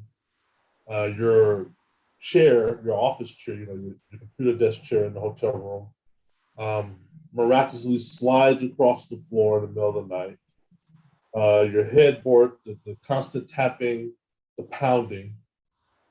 And when I call Tina the next day to tell her what had happened, she's on the phone saying, I tried to call you last night. And I'm like, wait a minute, you tried to call me last night?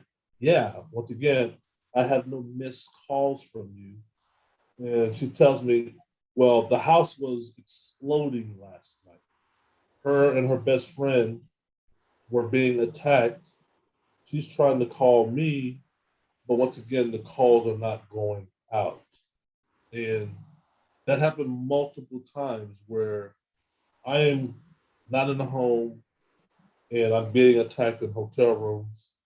I just got back from a trip to Eastern Washington Monday. And I can tell you that this is about maybe the fifth time this has happened, where I'm being poked and prodded in my rib cage. It's not the person sitting back behind me, just FYI, because in this flight, I had the 20th row. I'm in the back of the plane, and I'm getting poked and prodded in my rib cage through the seat.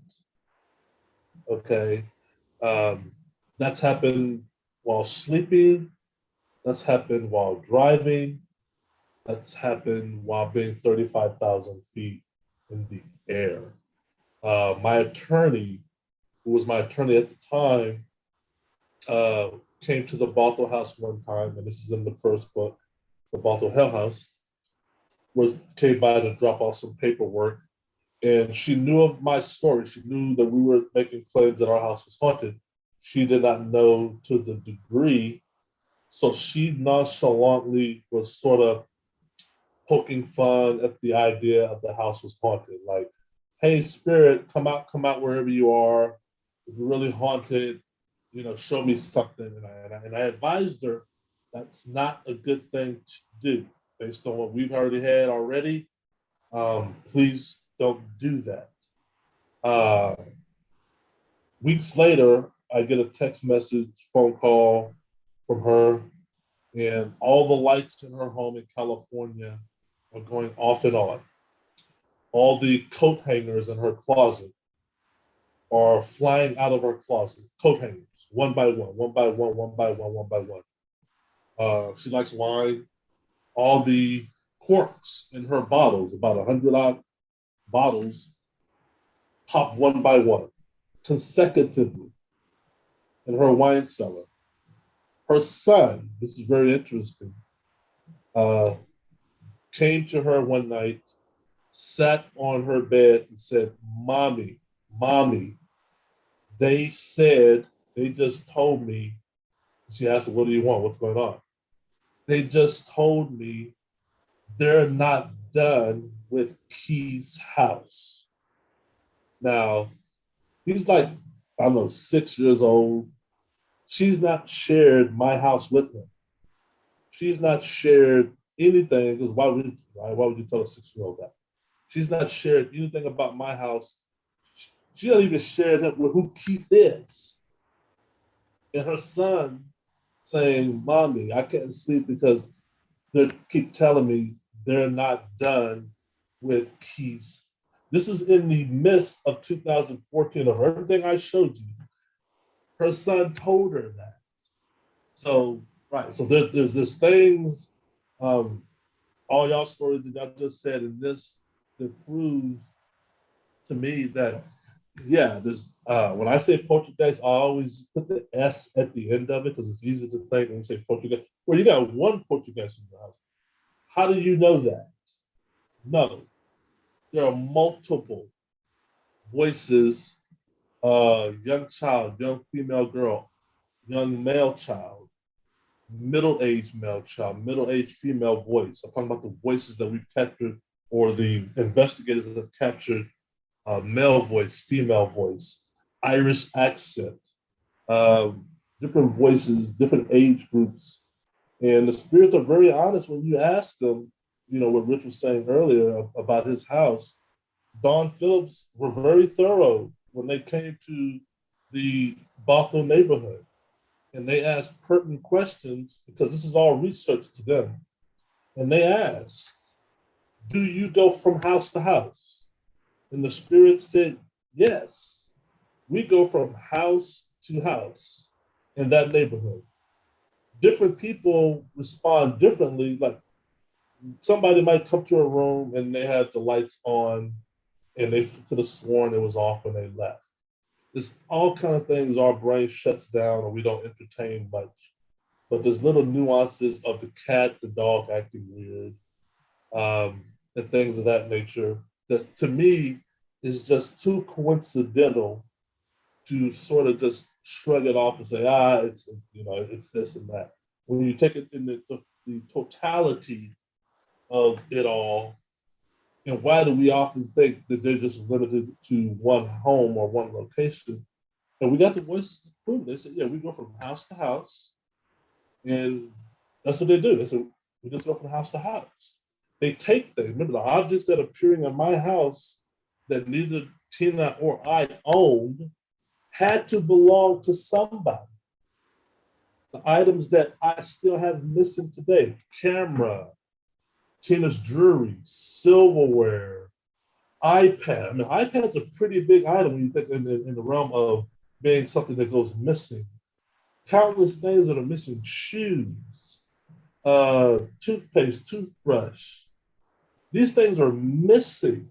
Well, they're not in the cavity of the house. They're in other people's homes. Could be a block over, could be a city over, it could be a country over or a state over or oceans over, is my belief. So yeah, that's what I want the community as a whole to start thinking about when we talk about the teleportation of items and the appearance of items and the hauntings that take place in homes.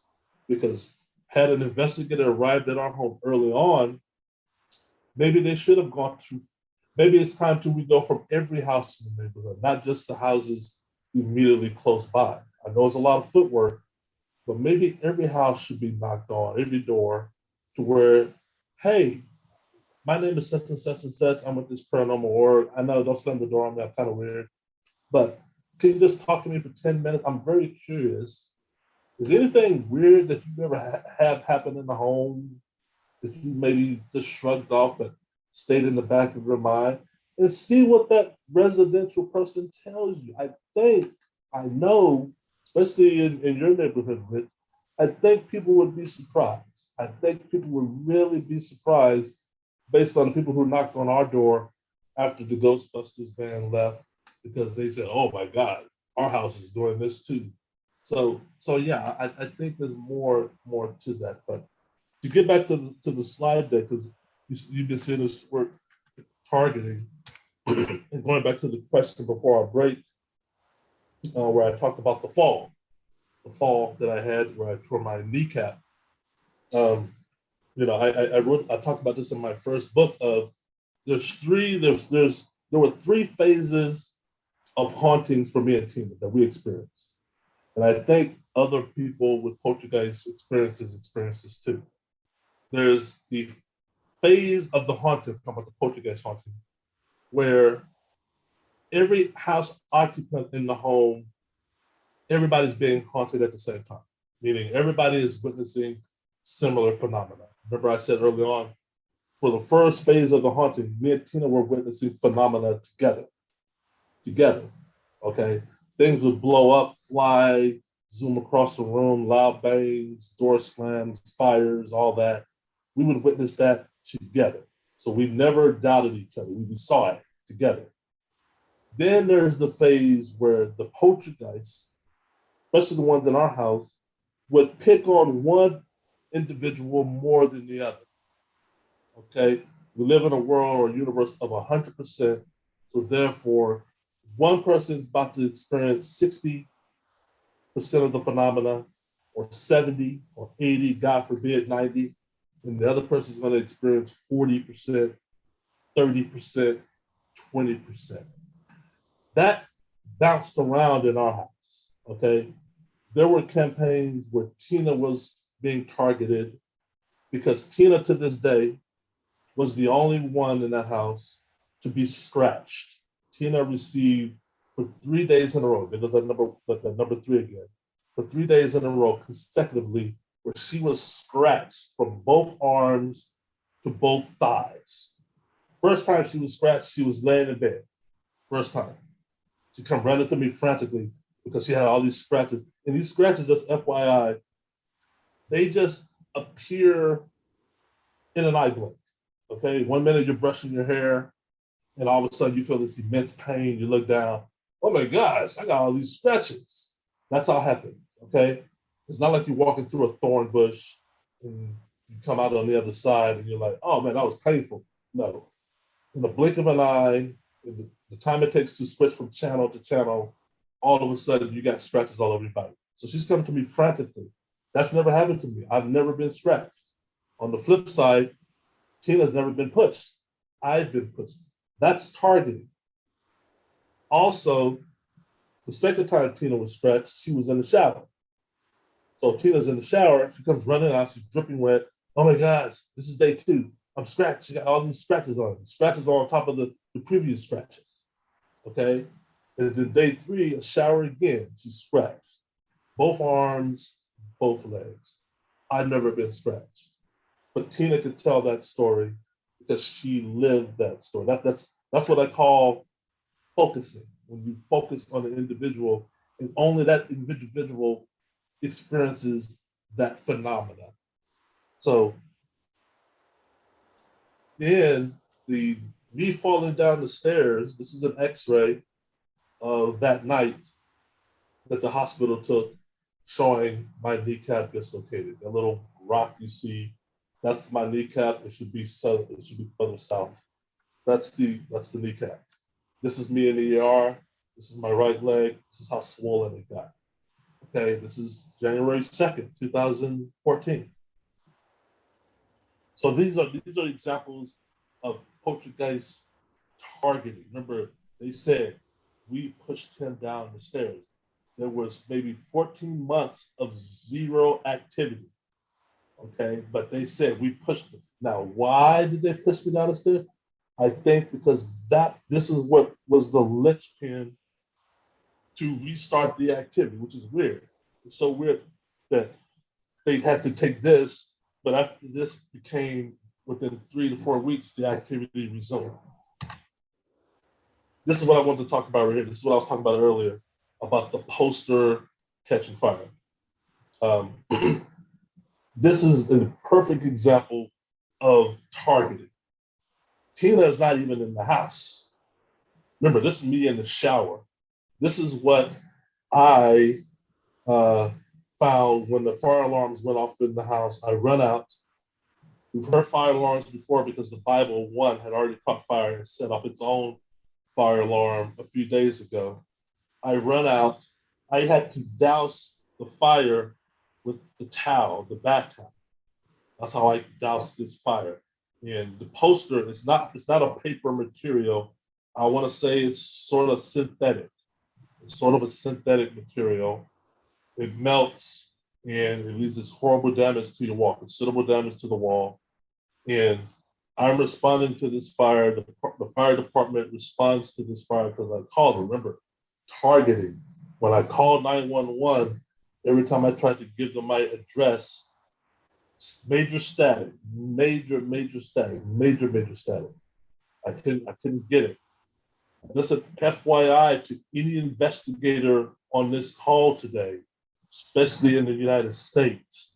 I don't know how they do it in Australia. And I wish I knew this at the time. But if you call 911 in the United States, in the county that we live in, the Snohomish County, you are able to call and get a copy of your 911 call. Okay?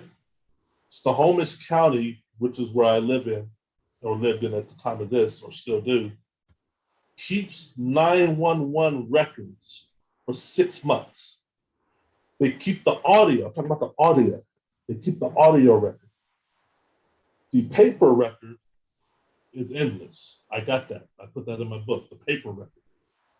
I wanted the audio record because I think it would have been immense value to all of you today and to anybody for that matter, hearing my frantic of my state of mind when I called 911. I've never seen myself that scared before. I've never seen I'm a grown man. I don't stand to my game. I was boo-hooing, crying like a baby, okay? But and behind me was the fire alarms in my house going off.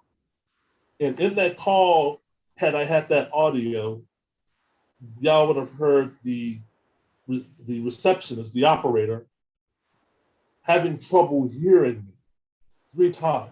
That would have been immense valuable evidence. So my recommendation to researchers and paranormal people, if you ever get a house similar and you talk to the house occupants and they say, or they reveal to you, they called 911, ask them or you, because you can do this, retrieve the audio. You can retrieve it. You go to the website, you can actually request it. Okay, I did not know. I found out late. By the time I found out, they had already deleted it. I missed the cutoff. It was years later. I came to them and they, sorry, we only hold that unless there's a subpoena from the court, because they get this all the day, so they have to clean up the database. Unless there's a subpoena from the court to tie this to, we delete those in 6 months. But by the time I called them, it was 2 years plus, and they didn't have, but they had the paper. But I would have loved to have that audio, because to me, that audio, and I know how my frame of mind was when the whole fire debacle and all that, and the door wasn't open and all that transpired. I know that to me is the best definition of what a poltergeist haunting is. So this FYI to anybody who goes to a house where the house occupant said, yeah, we called 911, we had a fire, we didn't know how to, we were scared, we were terrified, and we thought, get that audio, because believe it or not, I'm probably certain the spirits' voices are on that audio. I'm pretty sure that audio has EVPs on it. I'm pretty sure. Based on the fact that the EVPs are pretty much on everything I say, in the house, out the house, even now, upon review, if you review this Zoom meeting later, you're probably going to hear the spirit voices. Other people have heard it when I do radio interviews and other podcasts. People from all over the world come back to me later and say, dude, there are voices underneath your voice. There are things talking. And so there you go there. So this is another example of targeting, poster catching fire, of where the poltergeist focuses on one person. It's not so much as personal, it's so much that you're vulnerable and you don't expect. I never expected this. Even when the Bible caught fire, I never expected this in a million. And who would? How could I? Probably the second best form of targeting, or debatable the first, or tied. We'll say tied.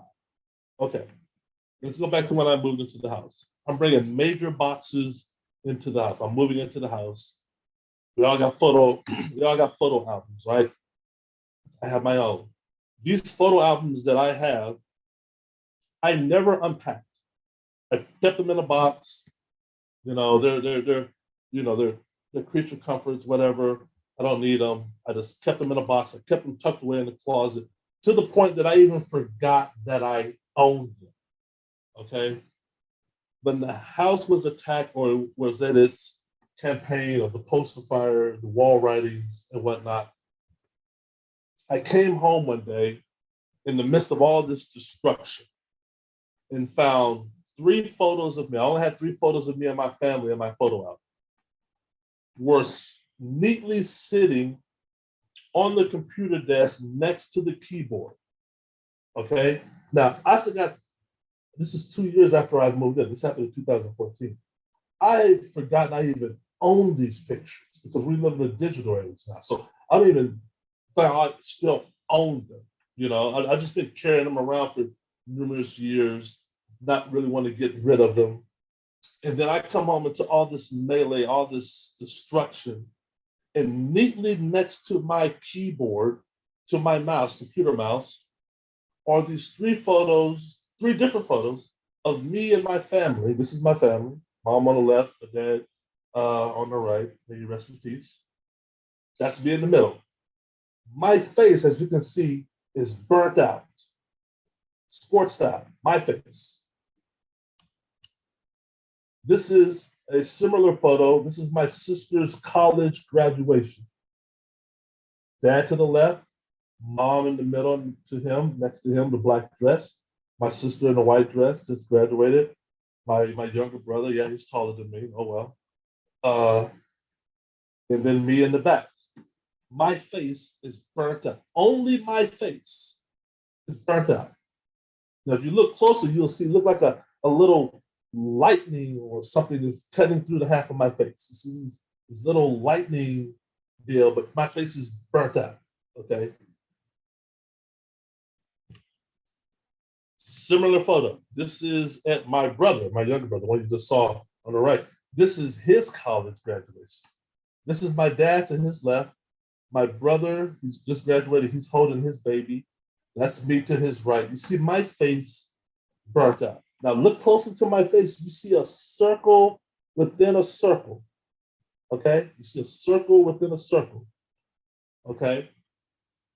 That's, in my book, Poltergeist, The Night Side of Physics, I talk about how, or, you know, I theorize how poltergeists the world over are able to start objects on fire. How are they able to set objects on fire? And I threw the term out there, black body radiation. And I threw the term black body. So what you have is, what's a black body? What's black body radiation? A black body emits black body radiation. Black body radiation is simply, in layman's terms, heat, intense heat that is below the spectrum, the visibility spectrum, that remains in the infrared spectrum. It is invisible to the naked eye, but it's intense heat nonetheless to where we all have black body devices in our home. A hair dryer that dries your hair is a black body. It's emitting heat. You don't see the heat coming out of the nose of your hair dryer. You feel it, but it's targeting. It's got a narrow target primarily because your hair. So that's why we wave it around.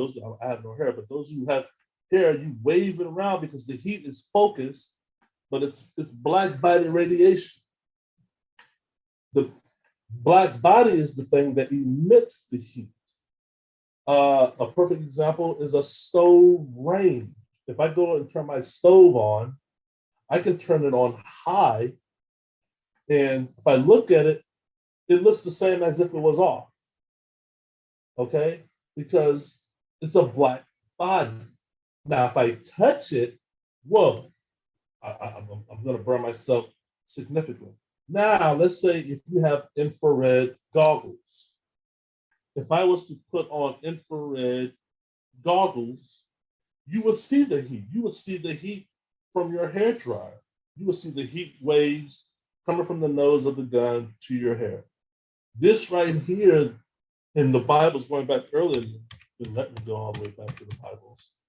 Notice here, when we was talking about the pages, I want everybody to look at the corner of the pages, and you will see very interesting of the trying to find out where did the fire originate? Where did the heat originate? Keep in mind, there was one Bible that we found in the hallway on the bookshelf that was still on the bookshelf that looked like this. I don't have it in this slide, but yeah, I think some of y'all have seen it already.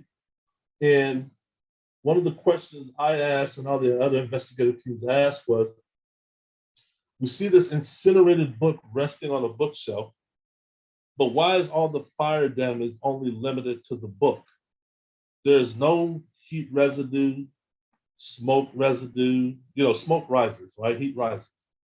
There's a bookshelf on top of the bookshelf that should have absorbed the majority of the heat. There should have been some sort of residue or pattern left to where you can be able to see, a fire did happen here. Not necessarily with black body.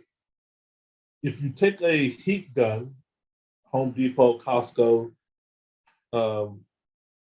any hardware department store, a heat gun, and point it to a book or anything, you can heat something and concentrate the heat in a small area and not emit any flame, no flame whatsoever, but the heat is still immense, going like the poster here. There's no smoke residue. Where look at the ceiling. Where is the smoke from this poster? This poster is significantly damaged. This is a significantly damaged poster. Where is, if you minus the melted poster, which is the stuff on the wall from the synthetic poster, minus that, you couldn't tell a fire ever happened in this room. Minus that. Especially the ceiling. There should be smoke. This is what drove the fire department crazy when they were in my room. They were like, where is the smoke on the ceiling? You know, the fire inspector, when he came to my house a day later for insurance purposes, they were like, there's no smoke on the ceiling, so it's confined. So these right here, this right here, somehow they were able to just burn my face and keep it concentrated to not affect my brother's face. You don't see my brother with anything. The damage to my face stops at my face. Look at that. Stops. You and I, if we were to take a picture and got a lighter, get a cigarette lighter and try to do that, I doubt we could be that successful because we can control the length of the fire. We would probably, in our inexperience, burn half our friend or family member's face in demonstrations to show how did they do that? How did that? But you can do that. You can do that with black body radiation. You can do that. Another example of targeting. These are 3 shards of glass remember I told you going back when Tina was in the home, we had numerous occasions where the porcelain dome above the glass would explode. I mean, it just popped, explode. Debris would go everywhere. Now, this is my hallway. Okay, this is my hallway. For about 8 months to a year or more, I would be walking in other portions of the house, mainly downstairs, especially this one right here. And as I'm walking, I would step on something. And I was like, ouch. I would look down, and there would be 3 shards of glass stuck to my foot, or one. And I would pull it out and see the other 2 on the carpet. This is way further from the damage, from the debris field. How about that? From the debris field. Every instance where we had activity upstairs or down, me and Tina always brought in professional carpet cleaners to remove the burnt sage, the burnt ash, the wax that you saw earlier got on the floor, because we wanted to keep the carpet as thorough and clean as we could.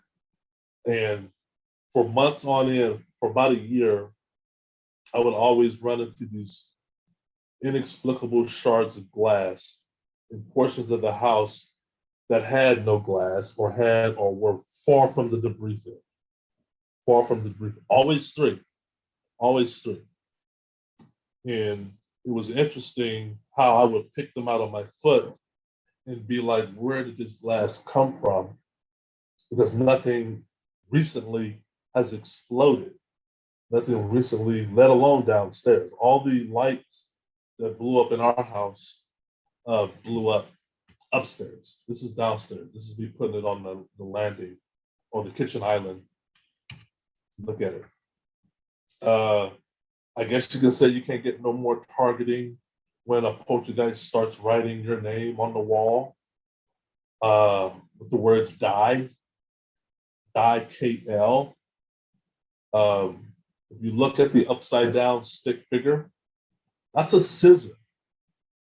That's a scissor stabbed in the middle of the head. Okay? This happened on my birthday.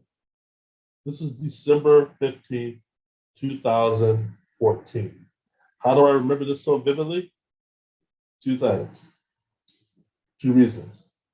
December 15th, I always, on my birthday, go and get my yearly physical. It just makes it easy to remember. I was working half a day that day, half a day. I was supposed to go into the office after my doctor's appointment, which was early that morning. I woke up, Tina went to work, and I was preparing to leave the house when I went into my office to get my car keys and my wallet.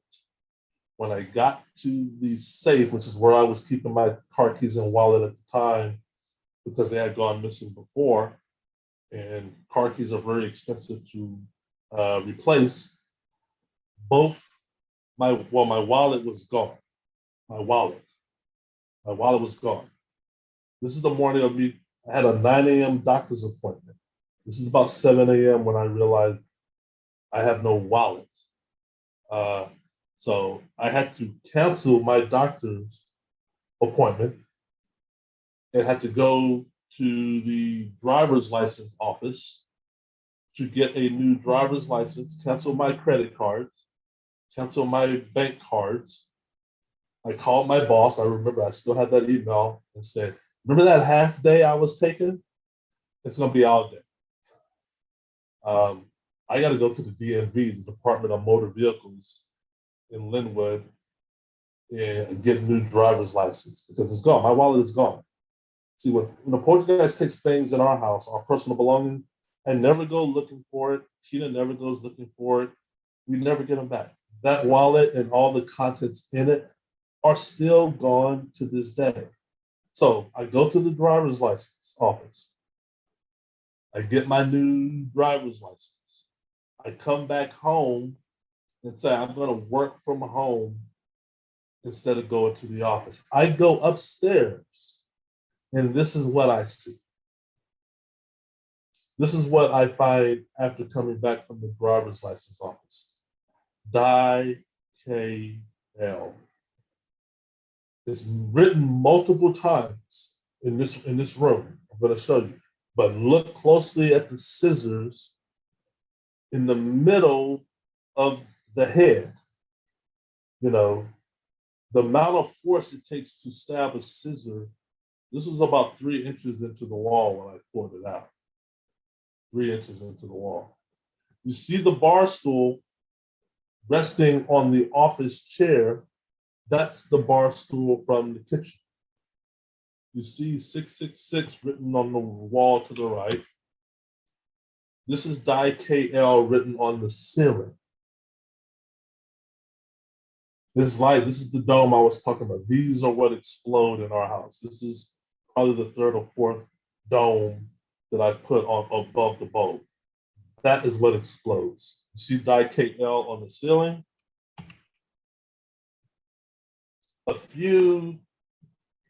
I think it was a few weeks before, I was going to run an errand, go to the grocery store, and I told Tina, yeah, I'm going to go to the grocery store, and I went to my car. This is before my birthday. And when I get into my car, the same oily-like substance that you see here is written everywhere on the inside of my car. DIKL is written on the ceiling. 666 is written on the sun visor above the driver's head. DIKL is written on the sun visor above the passenger seat. DIKL is written on the steering wheel. DIKL is written on the dashboard. The upside down man was drawn on both driver and passenger door. The trunk light, meaning the panel you have in your car indicating your trunk door is open or unlocked, was lit. Okay, so you see both views. You see inside view and you see bird's eye view. And yes, DIKL was written on the back seat of the car. An upside down man symbol drawn on the back seat of the passenger side of the car. This weird oily substance. You're talking, oh man, the amount of time it takes to clean this up, the level of frustration to clean this, to paint over this. The reason why you see these white patches underneath the DIKL is because this has happened, not the DIKL particularly, but the other wall writings, has happened about 5, if not 8 times already. So I'm just painting over it. And this is the level of attachment, the level of focus, the level of targeting. Keith Linder. Upside down.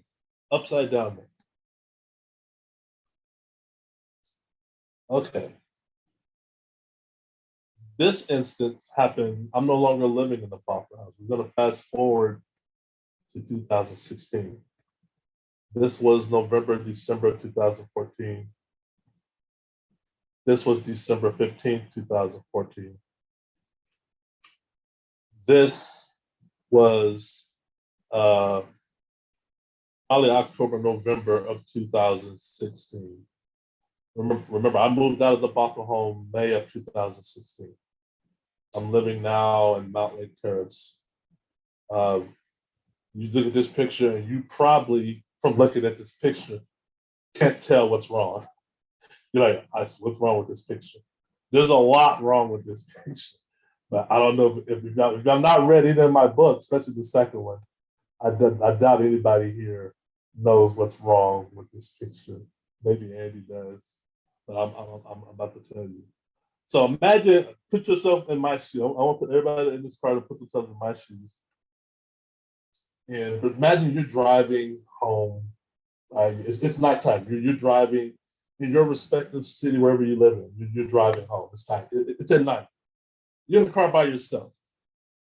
And imagine you've had all the activity that I've had. You're in my world. So you're me. Imagine you're in the car, you're me. So you're driving home. You're about 5-6 months removed from living in the Bothell house, but you're driving home. And as you're driving, just out of the blue, the passenger seatbelt light comes on. Now, what's different between this picture and the top picture and this picture is this is the passenger seatbelt light starts flashing off and on. Now, I'm pretty sure in Australia, the cars are built similar for passenger seatbelts, meaning when most cars today, and they're built this way, cars are computerized. Since it's only me in the car 99.99% of the time, this light should never come on because I don't have passengers. I don't have anybody. That light comes on only when a certain weight threshold has been met, meaning if somebody sits in a seat, you have a friend, you pick them up from work or a movie or something, and they sit in your car and they don't put the seatbelt light on, probably about 10 feet as you're driving, your seatbelt passenger light is going to come on. Why? Because the computer underneath the seat has detected weight and is saying, this person does not have their seatbelt on. There's no seatbelt on, and you see the light. You know, we've all reminded people, hey, put your seatbelt on. We're about to take off. We're about to go somewhere. You know, we've all seen that. It's weirder when you're in a car by yourself, okay? Now, of course, some could say, that could be electrical malfunction. I don't know, that could be, I don't know. Well, the only way to rule that out is to take it in to be serviced, which I did, and they can't find nothing wrong. There's no rhyme or reason why this is happening. This only lasts a few minutes. This is not infinite. It goes maybe 5 minutes or so. I noticed it really happened as I'm on my way to my new place of residence. Okay. And it happened 3 times. The first time this has happened, I thought it was interesting. I shrugged it off and I thought I had a faulty wiring in my car. I really did. I thought it was faulty wiring. And I'm like, oh, okay. The second time it happened, I really thought, okay, I have faulty wiring in my car. It's time for my car to get serviced. I'll take it in, let them deal with it. They can find nothing wrong. They can find nothing wrong. The third time it happened, or before the third time it happened, I said, if it happens again, I'm going to do what Steve and Dawn do. I'm going to try to conduct an EVP session. I'm not a paranormal, but I've seen enough to where I think I can do it. I really don't want to do it. I'm scared to do it. I think I might attract or reactivate, but this is interesting. I have a hunch that this is paranormal related. Keep in mind, I'm already still having activity at my new place of residence, so this is not a far-fetched idea. I've already had the water puddle phenomena. I'm already being visited by the succubus and all that, so this is not a far-fetched idea. But I want to be certain. Maybe it's electrical, maybe it's not. I pull out my cell phone. Thank God it has a built-in voice recorder app. And I asked the question. And I'm like, hey, is anybody in the car with me? Hey, are you in the car with me? Am I alone? And I forgot what question I asked specifically, but there's a video of this. This has been recorded, so there's a video of this. And I asked the question. Sorry, Keith, can I just quickly interrupt? Yeah, one of our participants, she's gone. I didn't realize she had to go that quickly. She wanted to ask you a question. Oh, she's gone. Sorry. Yeah, she didn't indicate that she needed to go really soon, but anyway. Okay. Anyone else need to go Anyone else need to go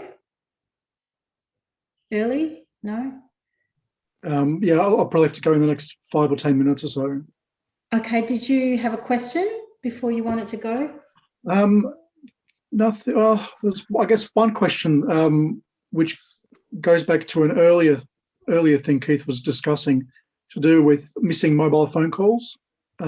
Keith, you mentioned when Tina got scared out of the house, she was trying to call you, and you were trying to call her, and you were both not actually receiving any calls. Is that correct? Correct. Yes. Yeah. I guess what I was wondering was we were assuming that the poltergeist activity was preventing the calls from being transmitted, or at least received. Was it located primarily in the house, or were you actually outside of the house when this happened? Tina tried to call me from inside the house. I was out having dinner with friends, and never got her call. Right. Or other instances, vice versa. I could be in the house and she never get my calls. When the time I was being attacked in the hotel in another city and she was being attacked in the home, she tried to call me that night. And I have no missed calls from her. I have 0 missed calls from her. But what's interesting, you can look on her phone and see the calls being placed. You can see the amount of times she's tried to call me.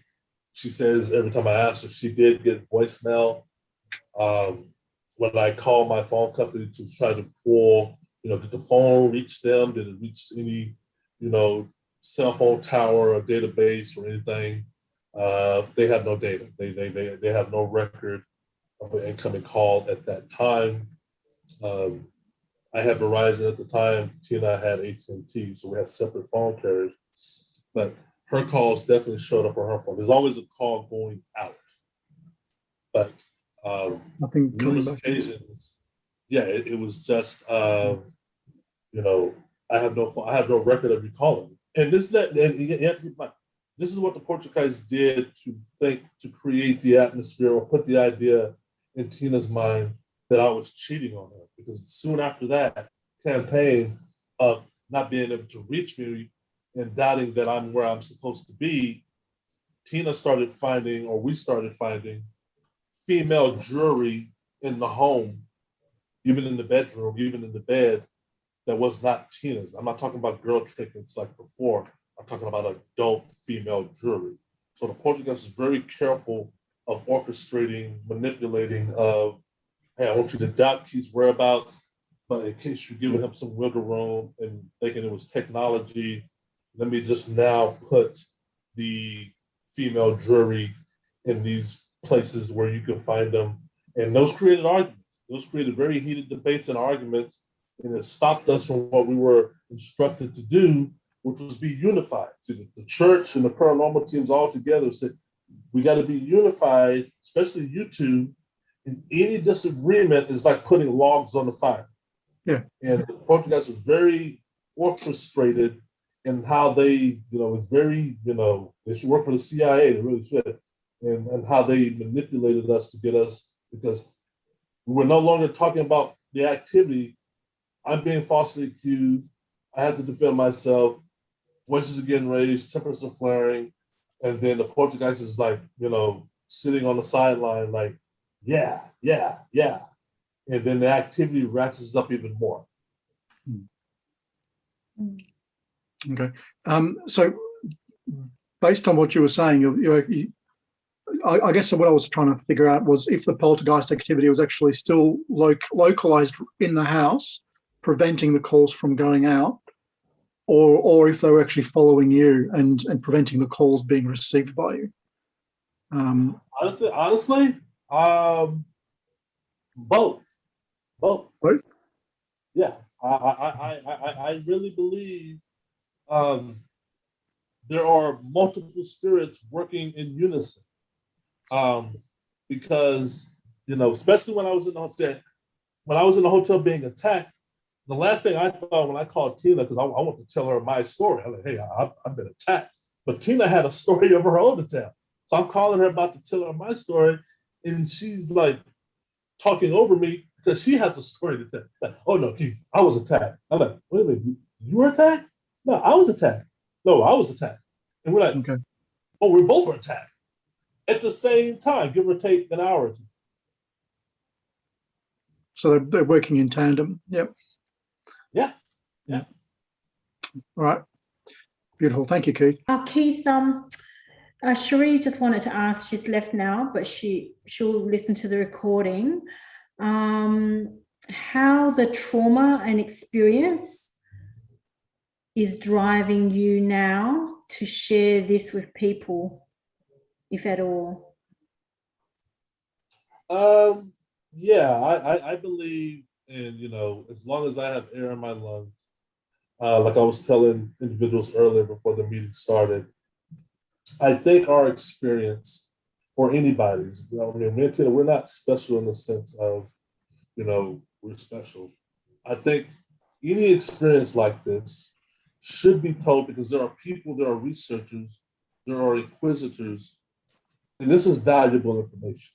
This should not die with me, meaning the experience. And that's why I put it in the book. That's why I did documentation, is because, like you said, the question he asked of, they're working in cahoots, they're working in concerted effort. That might not be well accepted in the paranormal community. Like I said, we think of poltergeists in singular terms, but maybe they're not. Maybe there's a concerted effort and they're working in tandem. And we need to think, plural versus singular of what the phenomena is. So I think for me, I'm not traumatized in the sense to where I don't feel uncomfortable talking about it. I just think it's beneficial to talk about it to a listening audience. And I think people can take away and learn so much and be like, wow, I was going down this path with my thought or theory. And this is just revised. This is just changing it all up. This is turning current thinking, current paradigms upside down. And that's good. That's good. Cases like this, I believe more people will come forward with their story if they were less attacked and less ridiculed. And I am, but that doesn't bother me. I just look past that. So I think from a traumatic point of view, yeah, there was trauma. There still is. I don't like, a loud bang, the car backfiring, the 4th of July fireworks. There's certain loud noises that irritate me, that bother me. I jump, I twitch. I didn't do that before all this. And I don't think that's ever going to wear off, or it's going to take for a long time to wear off. So yeah, I just think sharing is the best antidote. Okay. So to finalize this, like I said, I pulled out my video audio recorder on my phone, and one of the voices upon review, and I'll send everybody the audio files for them to listen themselves. The voice that I picked up, very augmented, very electronical, coming through upon review, said, "Sit in the chair." That's what the words came back when I asked, is there anybody in the car with me? And the voice, of course, I didn't hear that with the naked ear. I heard it upon review. And it said, "Sit in the chair." And upon put it in through the software, audio software, you can see the voice pattern appear on the audio spectrum, of that enunciation.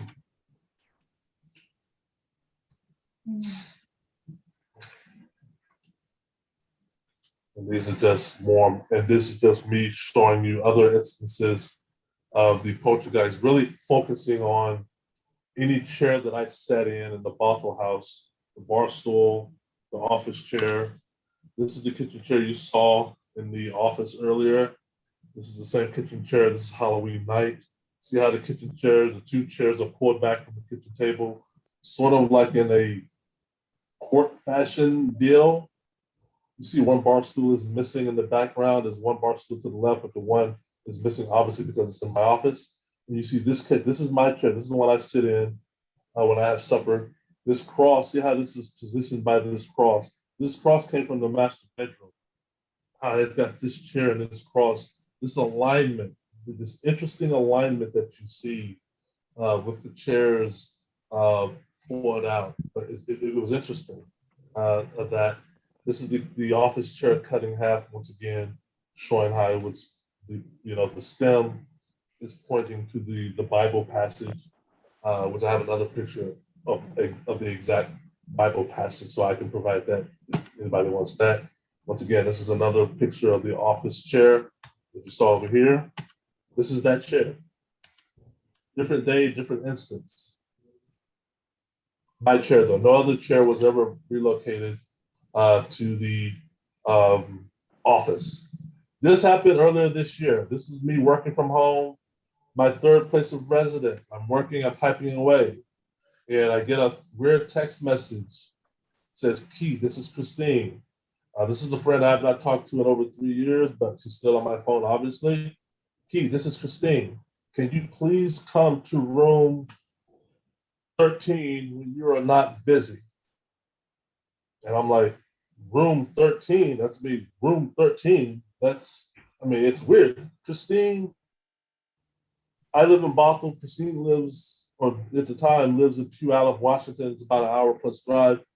And she's texting me. This is about a 9 a.m. text. Keith, this is Christine. Can you please come to room 13 when you are not busy? I'm like, room 13? Yep. And I'm like, I don't understand. Room 13, where? Question mark. No more replies after that. No more replies. I called her right after this text message.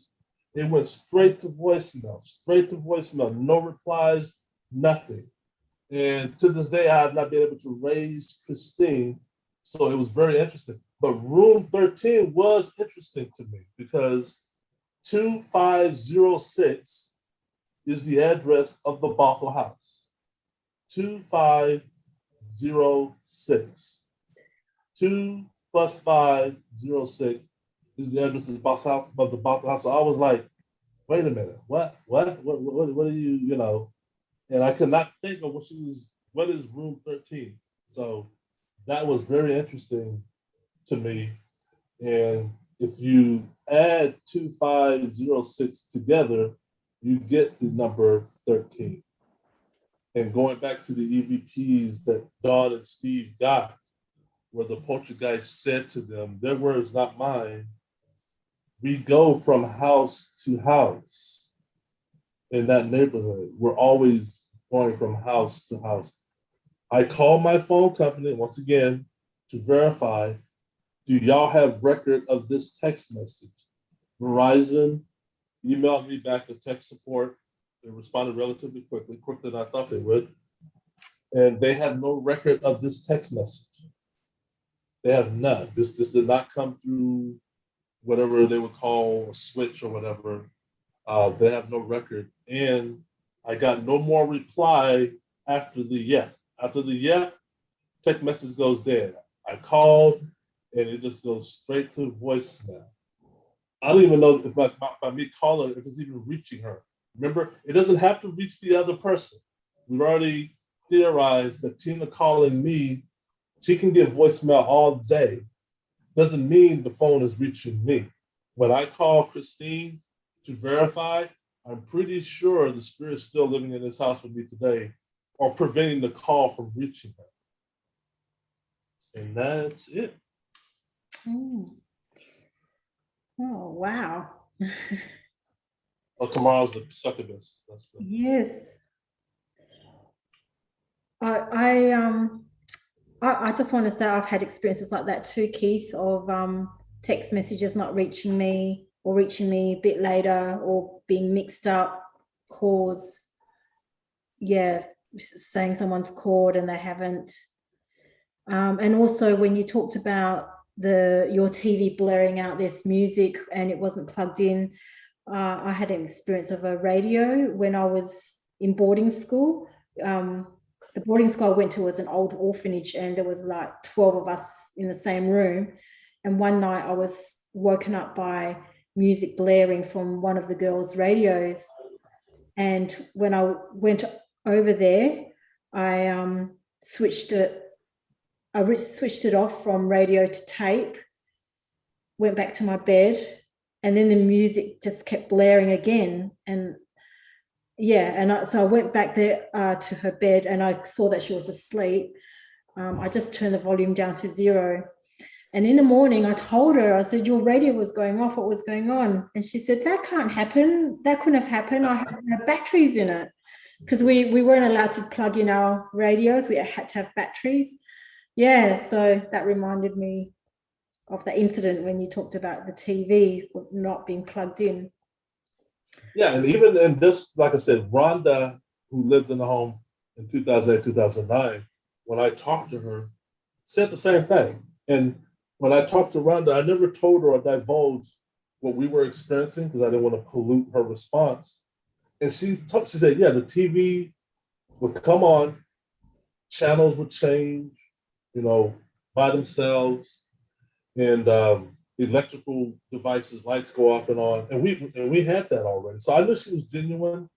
I just did not know to the degree of the possibility, of a TV not being plugged into the wall. But upon reading other cases, that's not unknown. That's almost a common occurrence that they use early on. Of the question is how, how are they able to do that? Of course. And then where did the music come from? We know Poltergeist can mimic our voice. We know there's a mimic aspect to the phenomenon. Was the song a mimic?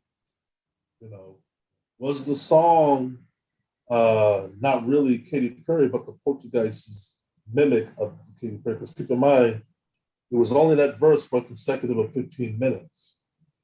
And it's not like the Poltergeist had tapped into the Comcast Infinity music station and just was blasting music. If it was just tapping into the Comcast Xfinity music channel, it would be a different song on every time we responded, right? It would be a different song. No, this Poltergeist wanted that verse played repeatedly 3 times, and it wanted us to, hear it 3 times, regardless of turning it off with remote control or unplugging it from the wall. I know Katy Perry in an interview said she did dance with the devil. And I know she was talking about her alcohol, but she used those words, yes, I did dance with the devil. Yeah. Yeah. Like I said, yeah. I don't think that song or song choice was random, like I said, or it would have just been a different song every time. But and then learning other cases throughout the world of either song, text message, words appearing on the computer screen, but there's nobody at the keyboard. Yeah, it's not far-fetched to believe or think. But like I said, the how is the mystery of, how do they do that? Yeah. Just one more question, and then Don wants to ask you a question. So in relation to that song, so did you start to dabble in magic or kind of looked into that side of things? No, what my takeaway when the song lyrics said, so you want to play with magic, I theorized that to be the Poltergeist saying, so you want to play with me. Meaning I'm going out there buying sage sticks, I'm going out there buying crosses, I'm going and printing off prayers and chants, I'm going out there buying oil. And to me, that's the Poltergeist, because keep in mind, they're attention seekers, but it takes 2 to tango in the sense of, so you're bringing all this stuff in your house, stuff you never would have bought in your house before. Oh, do you really want to play? Do you really want to go around with me? That's what I took away when it said, so you want to play with magic, huh? You really should know what you're playing with. You don't know, but you're about to find out, because I'm bringing in sage stick. I knew nothing about sage sticks. I'm having to get a knowledge dump quick, fast, in a hurry. I'm learning. I'm buying cliff notes on Poltergeist activity on how to respond and deal with the phenomena. And me and Tina know nothing. We know nothing of what's going on. We have no idea the hurt that's in store. They say when you're digging a hole, stop digging, because you're going to fall in it yourself. we're digging a hole, we're putting more logs on the fire, and that's what that song is like. Hey, you guys, we're gonna play with magic. Okay, I got some magic for you. It's gonna be spontaneous fires. It's going to be objects thrown. It's going to be black oil coming out your ceiling, yellow oil coming out your ceiling. You're going to see some gray ladies running around, some white ladies running around, and that's just chapter 1. So that's what I took when it said, you wanna play with magic. Okay. Don? Yeah, Keith. So, why you? Is it just you? I mean, why were they attracted to you, targeting you? You know, that chair with the cross and the court thing in the dining room and all of that. It was like they were definitely going after you. Or, is this something that was happening to everybody that's ever lived in that house? Well, we don't know if it happened to everybody that lived in the house because I only talked to one family or two. The homeowner swears up and down he never had anything, but his response was weird. He only been to the house twice in the history of me living in. And that was day 1 of moving in and day year 4 of moving out. And then Rhonda's family. I never could track down other families, but the why me, like, why the chair? Why the IKL stuff? Why your office? I have three answers to that, and I think they're all sort of intermingled. Number 1, the Poltergeist, I took an interesting fascination with the phenomenon. I thought that I could beat them. I said mentally and sometimes verbally, I can beat you guys. And I learned later, you don't, that's something you don't necessarily want to say. It became a challenge. Number 2, no disrespect to Tina. This was my house. It was my house. It was always my house. We got the house together, but it was my idea. It was me leading us to get the house, me leading us to move in the house, orchestrated. So it was, you got to have one leader in a household, right? So it was me. It was that. And number 3 was I made my office the command center. The office was me, all cameras originated, and by originate, I mean got configured in the office. That's where my Wi-Fi was. That's where my technology was. That's where my computer was. That's where I don't have it now, but when I set up, when my cameras were all set up, it was like I was in NASA. I had computer screens and cameras, a dashboard. I could see the inside and outside perimeter of my house. And I learned they had a field day. This camera would go black, this camera would go black, this camera would go dead. They would crisscross. This camera says living room on it, but it's showing me the bedroom. This camera says bedroom, but it's showing me the living room. And yeah, so all those things combined, they were like, yeah, why not him? Why not this? Why not this guy? Tina never saw the apparition. Tina never saw the gray lady, the white lady. I did. I saw the gray lady, I believe, 3 times, the white lady once. I described it to Tina. But she never did see it. I'm always like, why did the apparition reveal itself to me? I mean, it hit the light switch and took off running. The hallway you see behind my head, the animation behind my head, that's the hallway the gray lady took off running. Mm-hmm. That's her. So that was weird. But I think for those 3 reasons, that's why it chose me, and a few times I made it personal. Like I said, it's my house. I'm not going to be run out of my own house. I refuse to be running out of my own. I got this cowboy mentality, but gets you in trouble where poltergeists are concerned, FYI. Just saying. Okay. All right. Well, thank you. Thanks, Don. Ed, did you have a question? Ed, is he still there? I did. Keith, I did on the original Bothell house, if I'm not mistaken. There was a there was a house there on that site where your new house was built. Is that correct? Correct. A log cabin. Yes. A log cabin, right? I may have asked this before, and I just you know, I do astrology too. Sometimes it's a good way to try to get a beat on things. Do you have a date on when that original log cabin was built? I believe, I have to check my notes. I believe the log cabin was built in the 1940s. Okay. And In the it was 1940s. 1940s. I have to look up the exact date. And the lot was demolished in the 1965.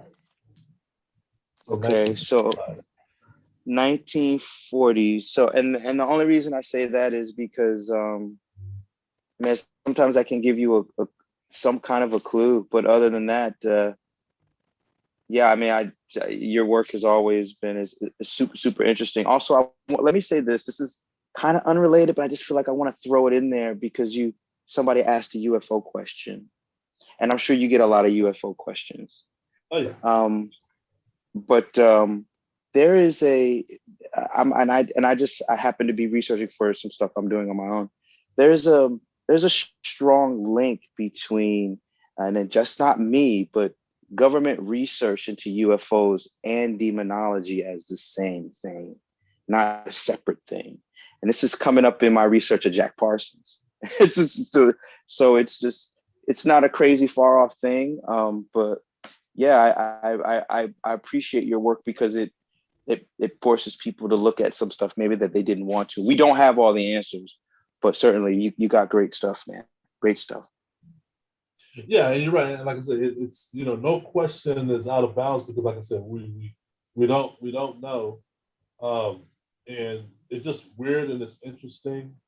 I was listening to the news today, and they were talking about, I don't know if y'all been following on the news as of late, the mysterious brain illnesses that U.S. State Department employees and some military employees have experienced over the last 5 years. What believed to have started in Cuba has now migrated to other cities in the United States, DC, of diplomats and whatnot, of weird brain injury that they were sort of at first trying to blame the Cuban government, the Russian government, of some sort of microwave tool that targets the human brain and causes these injuries to get people out of there.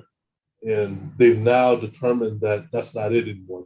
They were first thinking, the worst case scenario, it's our adversaries. It's China, it's North Korea, it's Russia.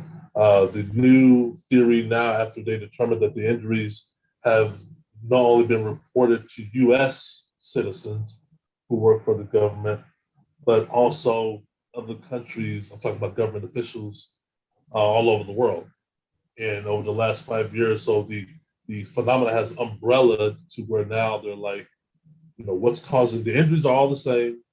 The individuals talk about intense headaches, migraines, brain injury, some severe, and they were always pointing to some sort of microwave tool, some new weapon, some new technology, but we don't know. The fact that they're now entertaining the thought of this is a world problem now, just not a U.S. problem. Even our adversaries are experiencing this. So if our adversaries are experiencing this, therefore, who's causing it then now? If Russia and China and everybody else are saying, oh, this is happening to us too, and they got documentation to prove it. And this last year and the year before, this whole disclosure of UFO phenomena is now real, and we're all saying that we don't know what they are, but they are UFOs, but we don't know what they are. So I think it adds to the dialogue, right? It adds to the new dialogue. And I just think we're now living in a time, more so than ever before, where new theories are coming up to the forefront, whereas back then they were taboo to even bring up. Agreed. Is there really another person there who keeps walking behind you?